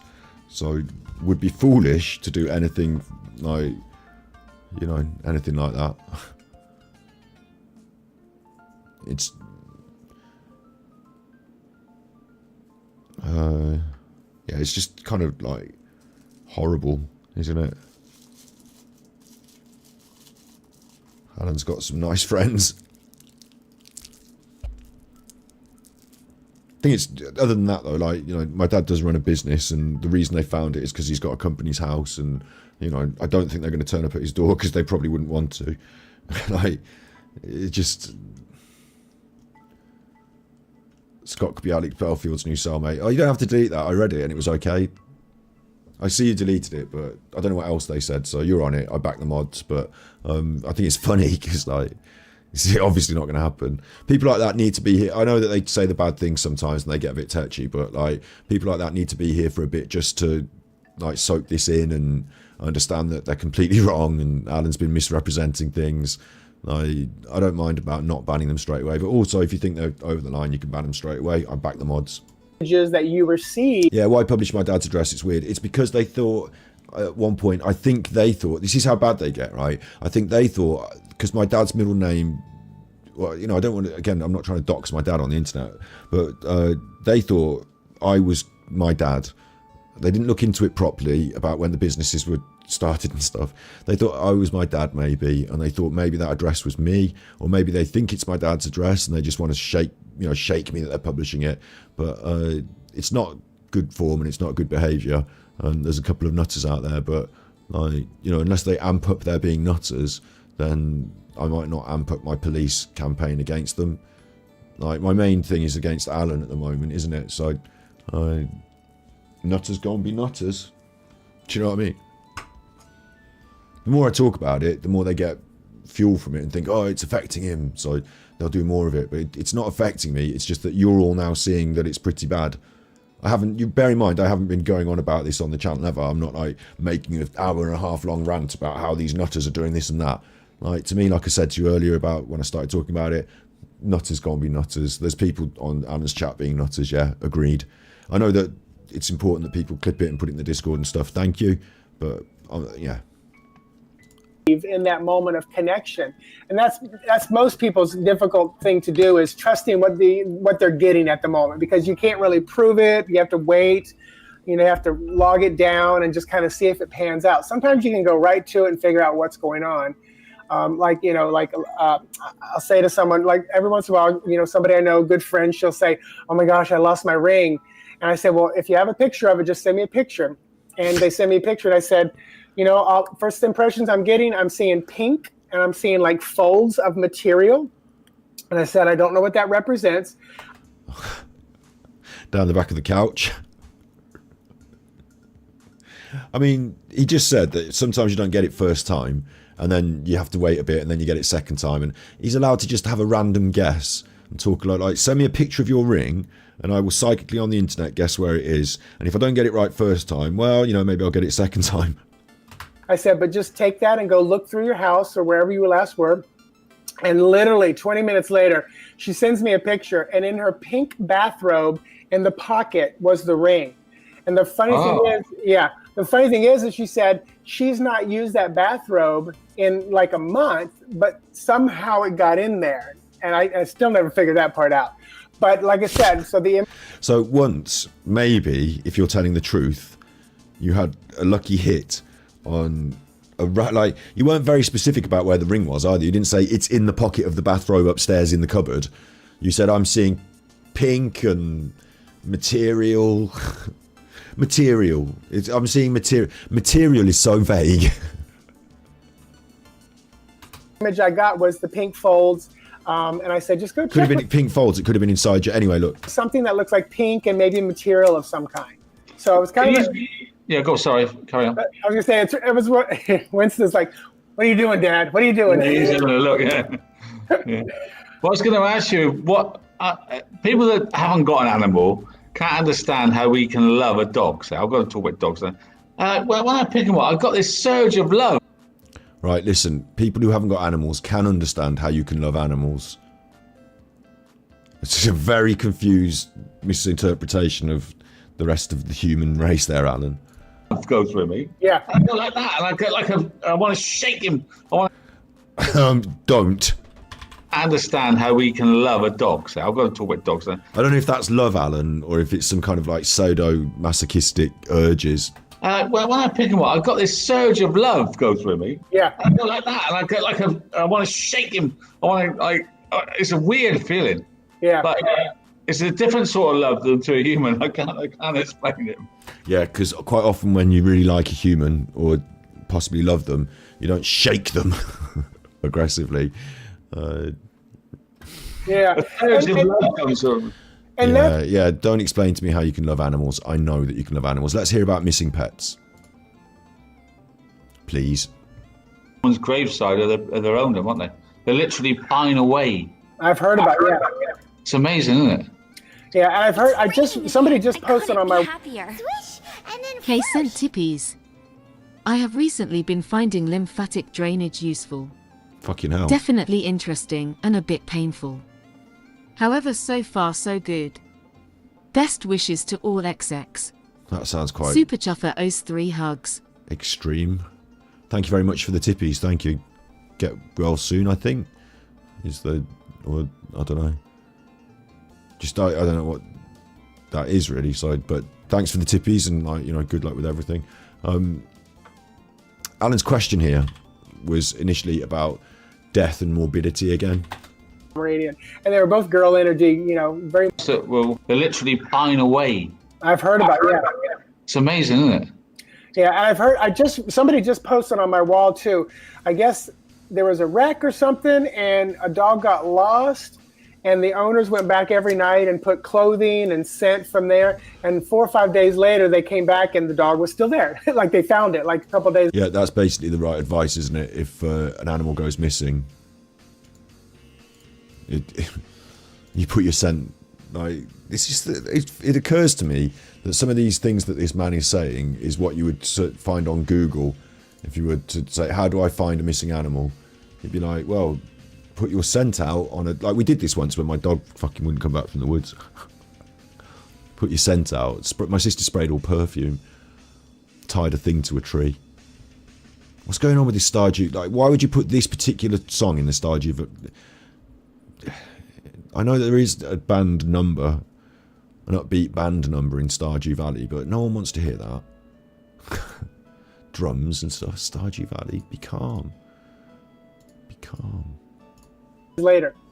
Amazing. And I do get, if someone emails me and says, you know, my dog is missing, first of all, I say, you know, every other Sunday night I do an hour, you know, live broadcast on Facebook, and I say, go to my event there, post a picture, I'll connect. You're better off. This is happening in his broadcast. This isn't my YouTube having a problem. Look, if I pause it, that pauses. This is happening in his YouTube broadcast, but you might think you're buffering, but you're not. This is part of his... but I usually will kind of tap in quick and just say what I see or hear or feel. So... Oh, this is bad. If your dog is missing, it's best, he's just saying, to turn up to his stream in your anxiety state, missing your pet. Turn up to his stream and then sort of send him a picture. He'll give you a psychic breakdown of what he can see. This doesn't sound right, does it? Because that's one of those where I feel like I need to act quickly. And if we need to have a session, we can, you know, because it's not that I don't want to charge them, but I usually just want to act quick and see what I can get. But act quick and see what I can get. You mean act quick off the picture you get sent off the internet, but they have to wait till the live stream on a Monday or whatever he said. You know, they have to wait till the 1 day a week when they can. What if their dog went missing like 6 days ago? Oh, I'm acting quick on this though. Missing pets, you know, we get a lot of them coming back, because the other reason why I tell people... You do... Through the laws of probability, I mean, most missing pets, I imagine, come back. Most. I imagine some don't, and that must be really sad for the people that never see their pets again, but most missing pets come back. So it's quite likely that if you go on the internet and talk to this, like, let's say your dog goes missing, and then you go on the internet and you talk to this man that night, and then the next day one of your neighbours turns up with your dog. You're like, oh, thank God. I'll tell you a great story about the dogs. I used to have Navin. Navin wasn't the best with other dogs. Yeah, he wasn't the best, and he wasn't the best with anyone coming over our fence. I'll tell you that. If he tried to come over the fence, he would have gone nutty. So one night, I'm in the house, Navin's just like lying on the sofa or whatever, and I'm out in the garden smoking, and a little head pops out through a hole in the corner of the fence. A little head pops out, a little dog head just pops out. I'm like, what the fuck? There's not supposed to be a hole there. How have you got through that? What's going on? And before I could really think that, struggling through and got himself out. And then another head popped out, and I thought, fuck, if Navin comes out and sees these dogs coming through the fence, he's going to go nuts. So I just turned around, quickly went in, shut the doors, locked them. Navin, son, Navin, it's time to go to bed now, I think, isn't it? Do you want to come out, like, go in your room, because I used to have a separate little room that I, like, Navin wasn't really a, you know, come to bed with you sort of dog. I used to put him in his little bedroom, in his little crate. So Navin went to his bed, and then I had to get these dogs out of my, like, they're in my, I assumed it was going to be a simple, straightforward thing of get the dogs, you know, return them to, we ended up driving around all night, knocking on the neighbours' door, like these two little, they were like little Jack Russell dogs were in our garden, so driving around to all the neighbours' houses in the middle of the night, knocking on doors. Have you got dogs? Are they in, or are they not there? Like, I think eventually we found whose they were the next day. So we had to keep these dogs at our house. So when I came back, Navin had to come out of his bedroom, have a bit of a go around. Like, he was smelling all the way, like, keep the dogs separate and all this business. Like, it could have kicked off big style though. Yeah. Like, if that had happened in the medium, the psychic, if they'd contacted the psychic medium, they would have assumed that me putting the dogs in my car and driving around all night to find where they were was his work. You know, post on the live Facebook, because then there's a collective of people that are hoping, wishing, wanting, setting an intention for this little one to come back home. So I just believe there's a little bit more power when there's a group of people kind of. That can't be right, because your Facebook group is made up of all people who have lost their animals. So their individual power is focused on their own animal, and you're suggesting that everyone else's collective energy, in fact, it's going to be everyone's energy focused on different directions, isn't it? Wanting it rather than just me and the owner or me and the owner's family. But it's been kind of cool. And I also did, I don't know if you or your people are familiar with EFT, Emotional Freedom Technique, the tapping that you do on the acupuncture points. I'm sorry, what? I did a video for missing pets about tapping, and it's just a simple video. Anybody who's lost a pet, like they're missing and they can't find them, you can tap through, because a lot of times animals go missing for a reason. Like your gate got open. Most times when Navin went missing, it's because he wouldn't come back on the fucking walk. It's not because I didn't tap my face enough in the right places. And it could be because the energy in the house is not that pleasant. It could be because the energy in the house has changed. Right, that can be true for cats. Cats can actually feel a negative energy, and like if things are really like sometimes if you have a new child in the house and it's really screaming at night and stuff, the cat can be like, didn't know this was happening, and they can just literally like move next door and shit like that. But like what he's saying really is a bit. I would say most of the time, if you've got a pet, it goes missing because either a cat gets a bit lost on a extended wander, maybe chases a bird or something, or sometimes they get stuck in places. There's another big one. And for dogs, it's mainly because they're just fucking dogs, aren't they? I don't know if you ever met a dog, but if you leave the door, most people have got well-trained dogs, and some people have even got dogs that you could just have out in the front drive and it wouldn't run off. But for me, in my experience, most dogs, if there's a cat over there or there's a bird over there, or like they think they might have heard a squeaking, they're just running around. The zoomies are on, they're gone. Like if you don't have them well trained to recall, then you go out to the woods and they see a deer and that's it. Fenton! Squirrel there, like I believe cats feel energy. Yeah, I do believe cats can feel like energy and stuff. Like I believe you can have a connection in different ways, but I don't think that if you get down on your floor and instruct it to drink the water, or if your cat goes missing, you can get a group of people on Facebook and psychically command it to come home. It's going to work. One time I said to them, why do I keep seeing like a missing, adult male in your house? She goes, oh, well, my son just left for college. I said, did you tell your dog that your son was going to go off to college and not come back? Because I feel like the dog went after them. I mean, I feel like that's why the dog left, because it's going to look for Johnny, who he's been sharing a bedroom with for the last 5 years, and now Johnny's gone. So the dog was like, where's Johnny? I got to go find Johnny. Yeah. And literally, like after, all it took was just kind of working through that, connecting with the energy. And I don't remember specifically if that one quote came home, because a lot of... So the dog, what? You told her that it was her fault for not explaining to the dog where Johnny had gone. So she already feels bad because her son has moved out, and she's like, oh, I feel a bit sad because like, things are changing, he's moving on, and now the dog's lost, and it's your fault for not explaining it to the dog. And by the way, it probably never came home. That was a failed case. Clients don't always give me the feedback. But a lot of times they don't know why they left, and sometimes it's because they didn't tell them what was going on. Sometimes it's their fault. Or the energy is kind of rough. I tell you the animal I always loved, chimpanzee, all my life.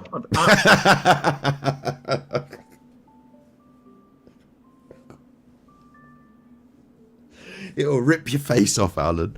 You get a grown chimpanzee in the house. Like we should look at one of those videos where like Louis Theroux did one. They had like, chimpanzees, and they used to keep it in the house and put a nappy on it, and it was cute, and then it got too big, and then they kept it behind a glass thing, and then they have to be really careful because it'll rip your arm off. Like Alan likes the chimps anyway. Out of nowhere, we're talking about psychics bringing animals home, usually pets, dogs. And Alan's just thought, he's been sat there listening to that, and somewhere in his mind he's got onto chimpanzee. Like it's come out. Alan likes chimpanzees. But a lot of times they don't know why they left, and sometimes it's because they didn't tell them what was going on, or the energy is kind of rough. I tell you the animal I always loved, chimpanzee, all my life. Absolutely fascinated. Chimpanzees, all my life. What a fantastic animal that is. And so here's what I would ask you. So if Is that a dog barking or something in the background as well? As one of them got an animal like causing a consternation in the background? And that chimpanzee comment, I assume it's just, if I was Mitchell, I would just not pick that up. You know, Alan's brought out a conversational baton and he wants to see if you want to, I wouldn't take that. I'd just leave you holding that, Alan. I'm not going to do chimpanzee conversation. Or do you think Mitchell is going to go in and like, yes, I have a psychic connection with chimpanzees because as a primate, they've got extra advanced brains and we can talk over the airwaves? If an animal has like been like that kind of set for you, that's probably a totem for you. Ooh. So an animal totem would be one that you resonate with. Like for me, a totem would be a hawk. He's a hawk, yeah, get away. Right, I'm going to have a think about this. Animal totem. I think I'm a cow. Okay, I'll be straight up. I've thought about this in the past. Some people, oh, you're a bear. Oh, you should be a big bear, or, you know, rah, the bear. But I actually think I'm a cow. I think I'm very bovine in very many ways. My eyelashes, I like grass. Quite happy just sitting around in a field, chilling. Big bovine cow in a previous life. I think I might have been a cow. Maybe a bull, I suppose, because I'm a boy, but a bull, big cow.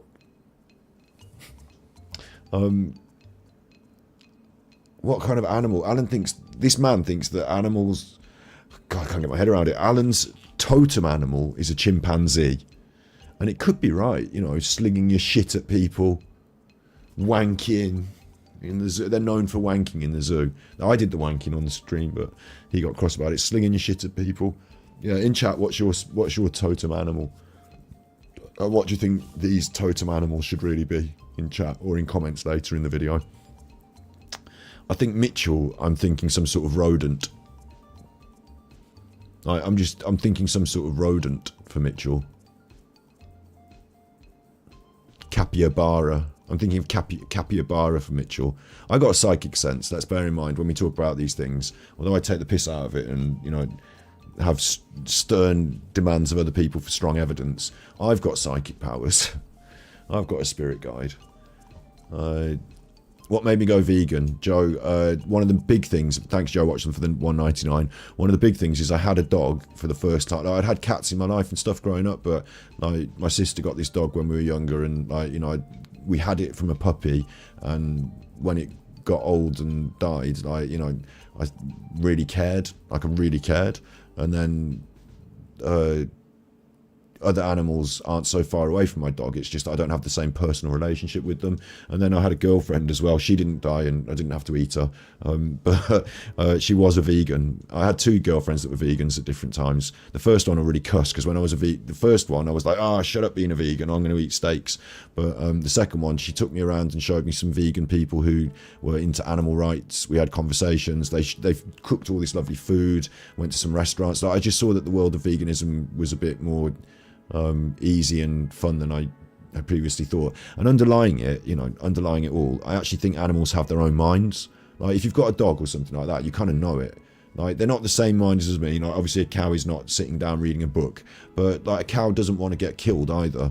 Like, it just definitely doesn't want that to happen. Most animals don't want to be killed. It's like they've got this instinct for it. So like, I think nature is nature, but we don't have to inflict ourselves in that way.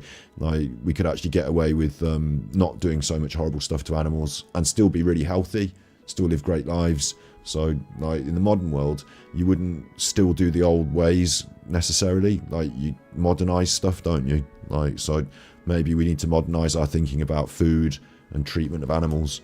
And vegan seems like quite a modern way to go. But each to their own. Have I seen Joey Carb, Tristan Tate debate? No, I haven't, but I don't like the Tates not that much. I'm not a big fan of them, and Joey Carbstrong maybe. Again, I think both those people might be kind of extremes of a style that I don't go to such extremes myself.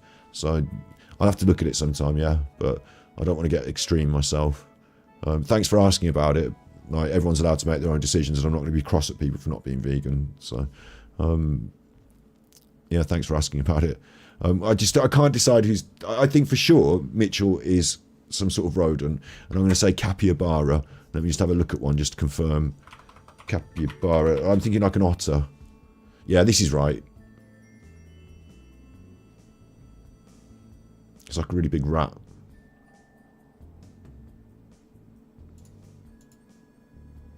close some of these windows. More windows than Buckingham Palace. That's him. What about Alan? He's saying chimpanzee. Did we get any good ones? Alan's a sloth.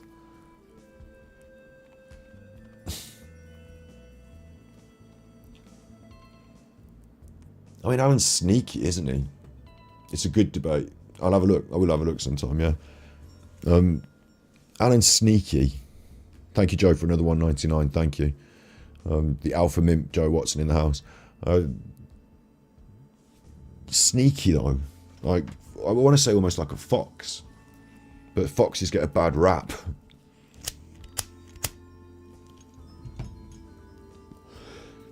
Like, chimpanzees are almost such a really good choice.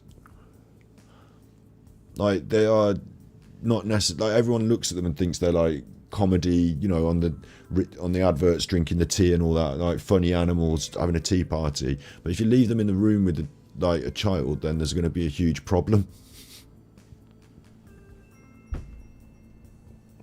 Can't believe I just said that.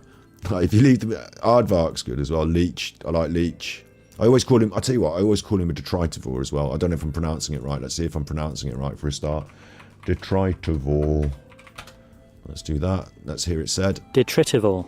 Oh, no, I'm not saying it wrong. Detritivore. Detritivore. But I say detritus. When I see the word, I see detritus. Hang on, let me say detritus. Detritus. Because that's what it's like derivative of, isn't it? So, detritus. Can we hear that? I mean, I'm saying that right, aren't I? Please.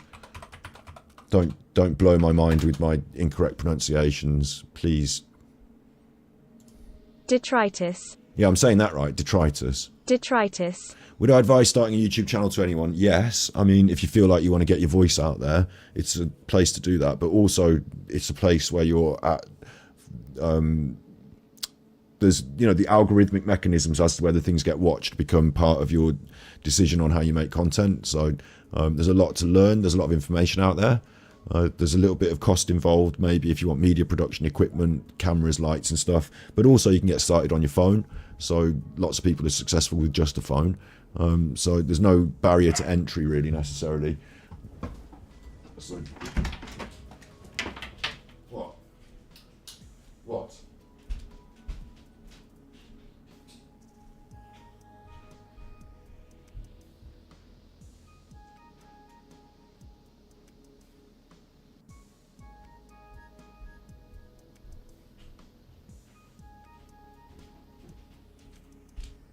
Adolf Hitler's in the garden again.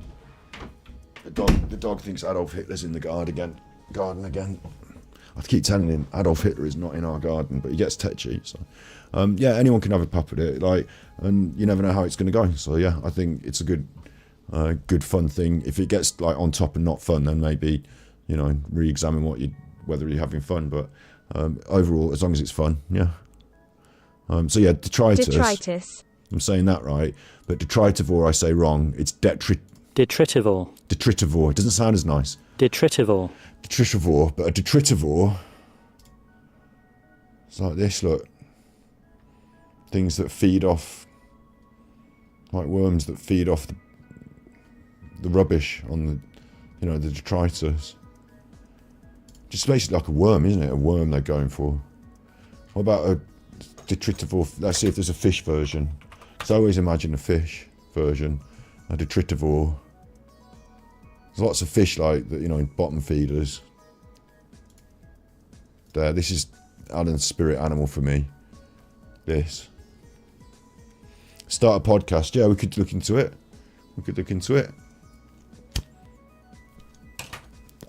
Thanks to the 199 joke. Thank you. We could definitely get you on the show sometime. We'll see. We'll see.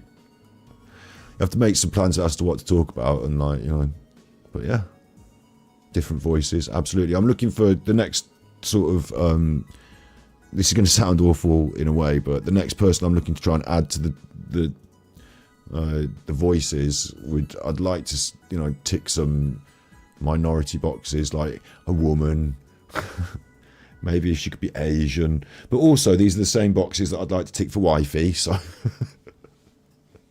looking for both things, not necessarily the same thing, but you know, they could be two different people. But but yeah, no, big ups, Joe. We could do that. That's the fish that's what I think of Alan, and maybe he is a chimpanzee though. I'm getting way off track now. Or like a big Parasites, bird, yeah, he could be a tapeworm. like an eagle or something. Oh, okay. Mainly Yeah. hawk. Eel, that's right, eel, maggot, that's a good one. Yeah. Because I see them all my life. There's a big connection. That's a totem for me. A spirit animal would be one that probably comes in for just a little bit, drops a message in your lap, and then exits out. No, my spirit animal's always on my side. Like, it's not just in and out. Shut up. Then the other one that you can utilize is a power animal. So A power animal. So you're just making things up now, frankly, as far as I'm concerned. Right? I want to hear about being human. thank you. Always look on the bright side of life. Positive person. And tell you how to do it, but you have to do the work yourself. So that's You're all. the most positive person we've ever had on this program. I mean, look, I've never met anybody so positive. Well, thank you. Always look on the bright side of life, my friend. Yeah. And what I'm still a human, so I'll tell you, I have my moments too. I'm not gonna lie to you. Yeah. But I have worked on it. I mean, that's something that I work on, and that's a lot of people say, why don't you do this full time? And I said, well, first of all, I love my fitness world. I love my manager job. I get to work with people and help coach them. But also that world. Cripes. He's a fitness manager and he works with people. He's a fitness manager and he works with people, and on the side he's got a grift where he's an animal medium. So imagine you're at the gym. I imagine what he means by fitness manager is like he's the guy behind the desk at the gym. I imagine that's what he means. I hope he doesn't but you go to the gym and he works behind the desk, and then you're doing whatever you do at the gym, running or picking something up heavy or something shit like that, and then he comes over and he's like, I saw that you had a dog the other day. I just wanted to give you my card. I'm also an animal medium. And like, okay, yeah, thanks. You carry on doing your heavy lifting. And he's just stood there still. Like, you all right? And he's like, yeah, just, do you need anything, for the gym or anything? You're like, no, thanks. You carry on doing your heavy lifting. He's still stood there, Mitchell. You all right?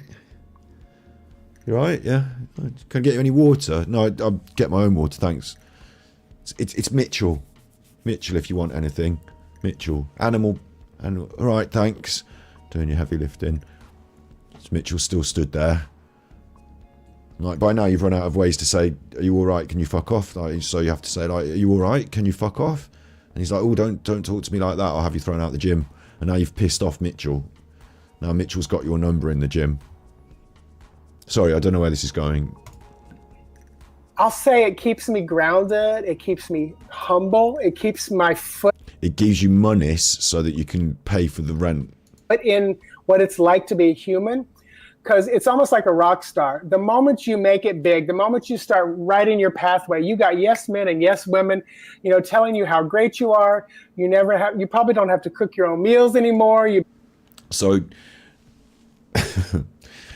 perfect pause moment. Mitchell's telling us that his life is going so well that it's like being a rock star.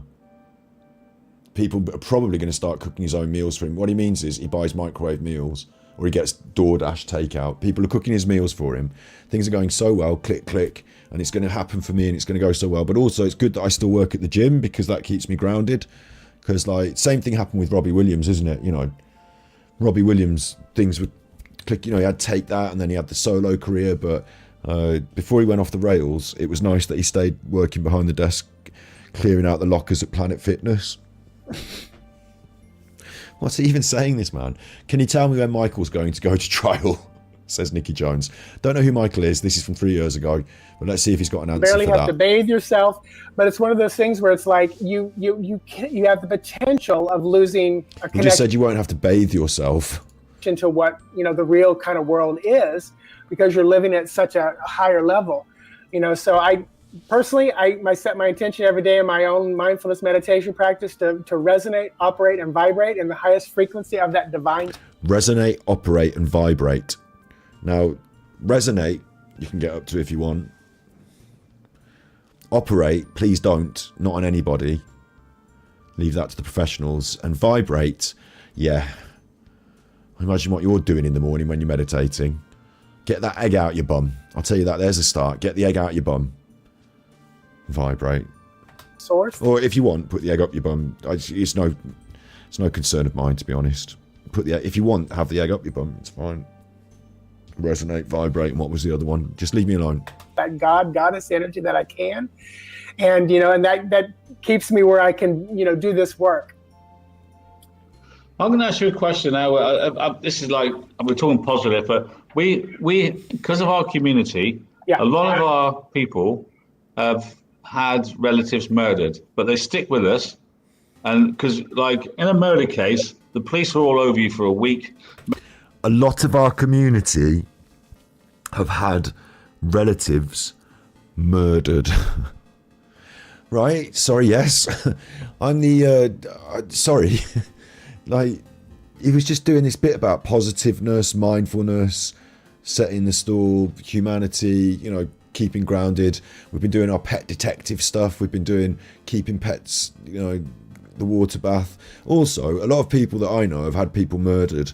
So if we could just twist the conversation towards murder for a minute. Mainstream media all over you 2 weeks, then you're left alone. Thanks, Reform BBC, for the £3 super chat. Thank you. We like to look after those people. We've got a particular one here, Nikki Jones. Her daughter is Casey Jones. Again, there's animals going nuts in the background and neither of them seem to care. The one here, Nikki Jones. Her daughter is Casey Jones. She was murdered along with her 4 children. At least I hope that was an animal making those guttural sounds. By her husband. And Nikki struggles with the spiritual side of it. And she's asking me to ask you a question. I don't know if you can answer this. Sounds like they've got a demon in on the call. The guy that killed this family, Michael, you wouldn't be able to say when it's going to trial or anything about it, or you wouldn't know any way of channeling this, or... Well, and because I'm a teacher at heart, here's what I'll say. This is my process. I like to think out loud so people know how I'm working. So when I see her name, Nikki Jones, and I see, can he tell me when Michael's going to trial? What I do in my brain, and everybody works differently, but what I do, because she's asking about a date, I start like just pushing. It's almost like it's almost like, the button when someone asks you to rate something and you can move the button up to a 10 or move the button down. So I start pushing the button out in time, and it's just all visual in my mind.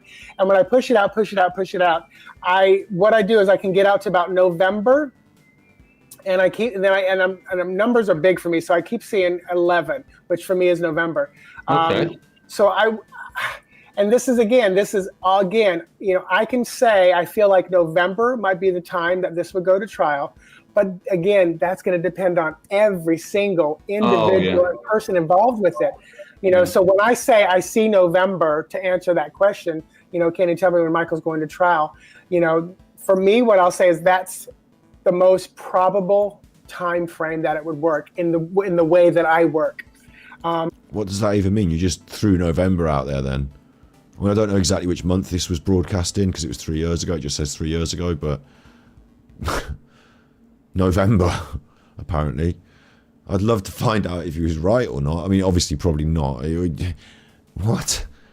Can you tell me when Michael's going to trial? Yes, November.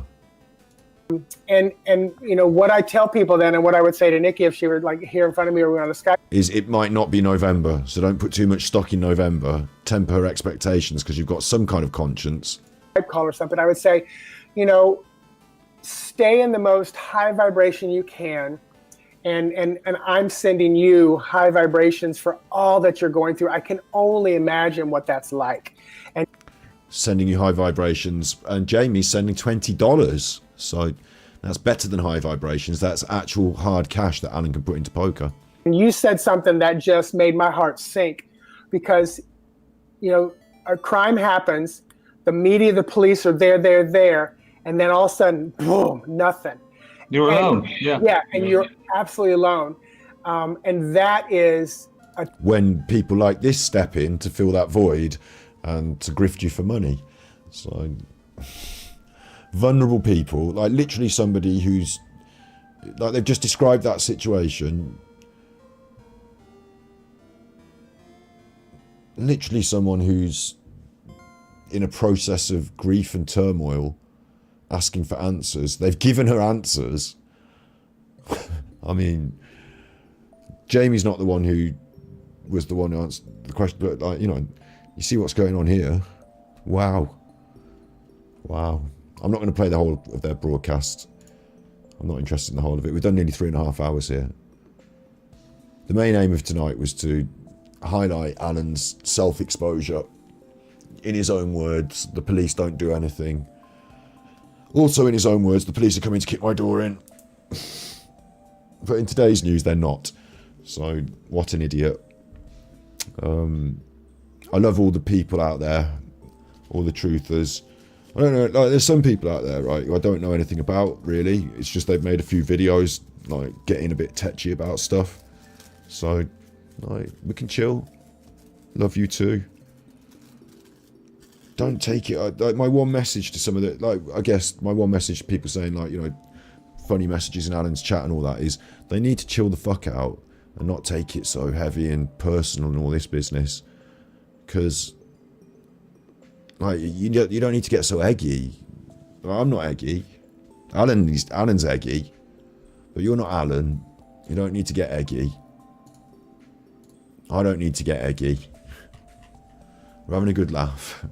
Chill the fuck out. We've done also videos. Angry Alan's childhood photos. Angry Alan's childhood photos. There's a bit of a mystery surrounding that video as to whether some of those photos are indeed Alan or not. But we solve some of it. We have a little solve. And people have got different opinions in the conversation in the chat there, so you might want to get on that. Angry Alan does not understand ASMR. If you haven't seen that, that's good. Videos on this channel. And of course, thus on Super Chuffer. If you haven't seen that, get your eyes around that. Thus on Super Chuffer, the ukulele apology in forensic detail. That's a banger. Absolute banger. And yeah, thank you for all the tippies. Thank you for all the donations. You do have a good laugh in the chat. That's right, Jackie. That's hopefully what it's about, really, overall.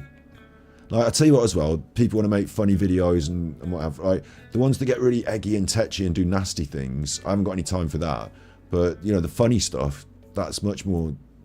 I mean, he's saying this, but he did that harsh video about Alan and his smule, yeah. But that was a bit of a serious thing, wasn't it? So, but also the funny stuff is, you know, where I basically feel I'm at. So, good vibe, yeah. Make sure you've got your high vibrations. Are we done? It's not morning yet. No, it's 1:30. I think that was a good time to knock it on the head at my end. And I'm off to have a word with the cat. Psychically, she's asleep there in that bed down there. I'm going to get down on there and I'm going to psychically imagine in her mind the image of her not bothering me at the minute I start to stream. She's been fine the whole time now. She's been in her bed, but every time we start to stream, she wants to come in, don't she? So I'm off to psychically, and also I'm going to psychically tell the dog that he's to start pooing in the garden of a weekday, so that I don't have to walk him around the block every 2 minutes. He tends to try and hold it to the walkies. I mean, it's all right to go in the garden. I'll pick it up from there. So it's a lot shorter distance. Good vibrations, yeah, that's it. If everyone thinks at the same time about the good vibrations, then you might find your dog. Be good, my little puckos. And if you can't be good... Huh? Be good, my little puckos. Actually, should I get the link for this?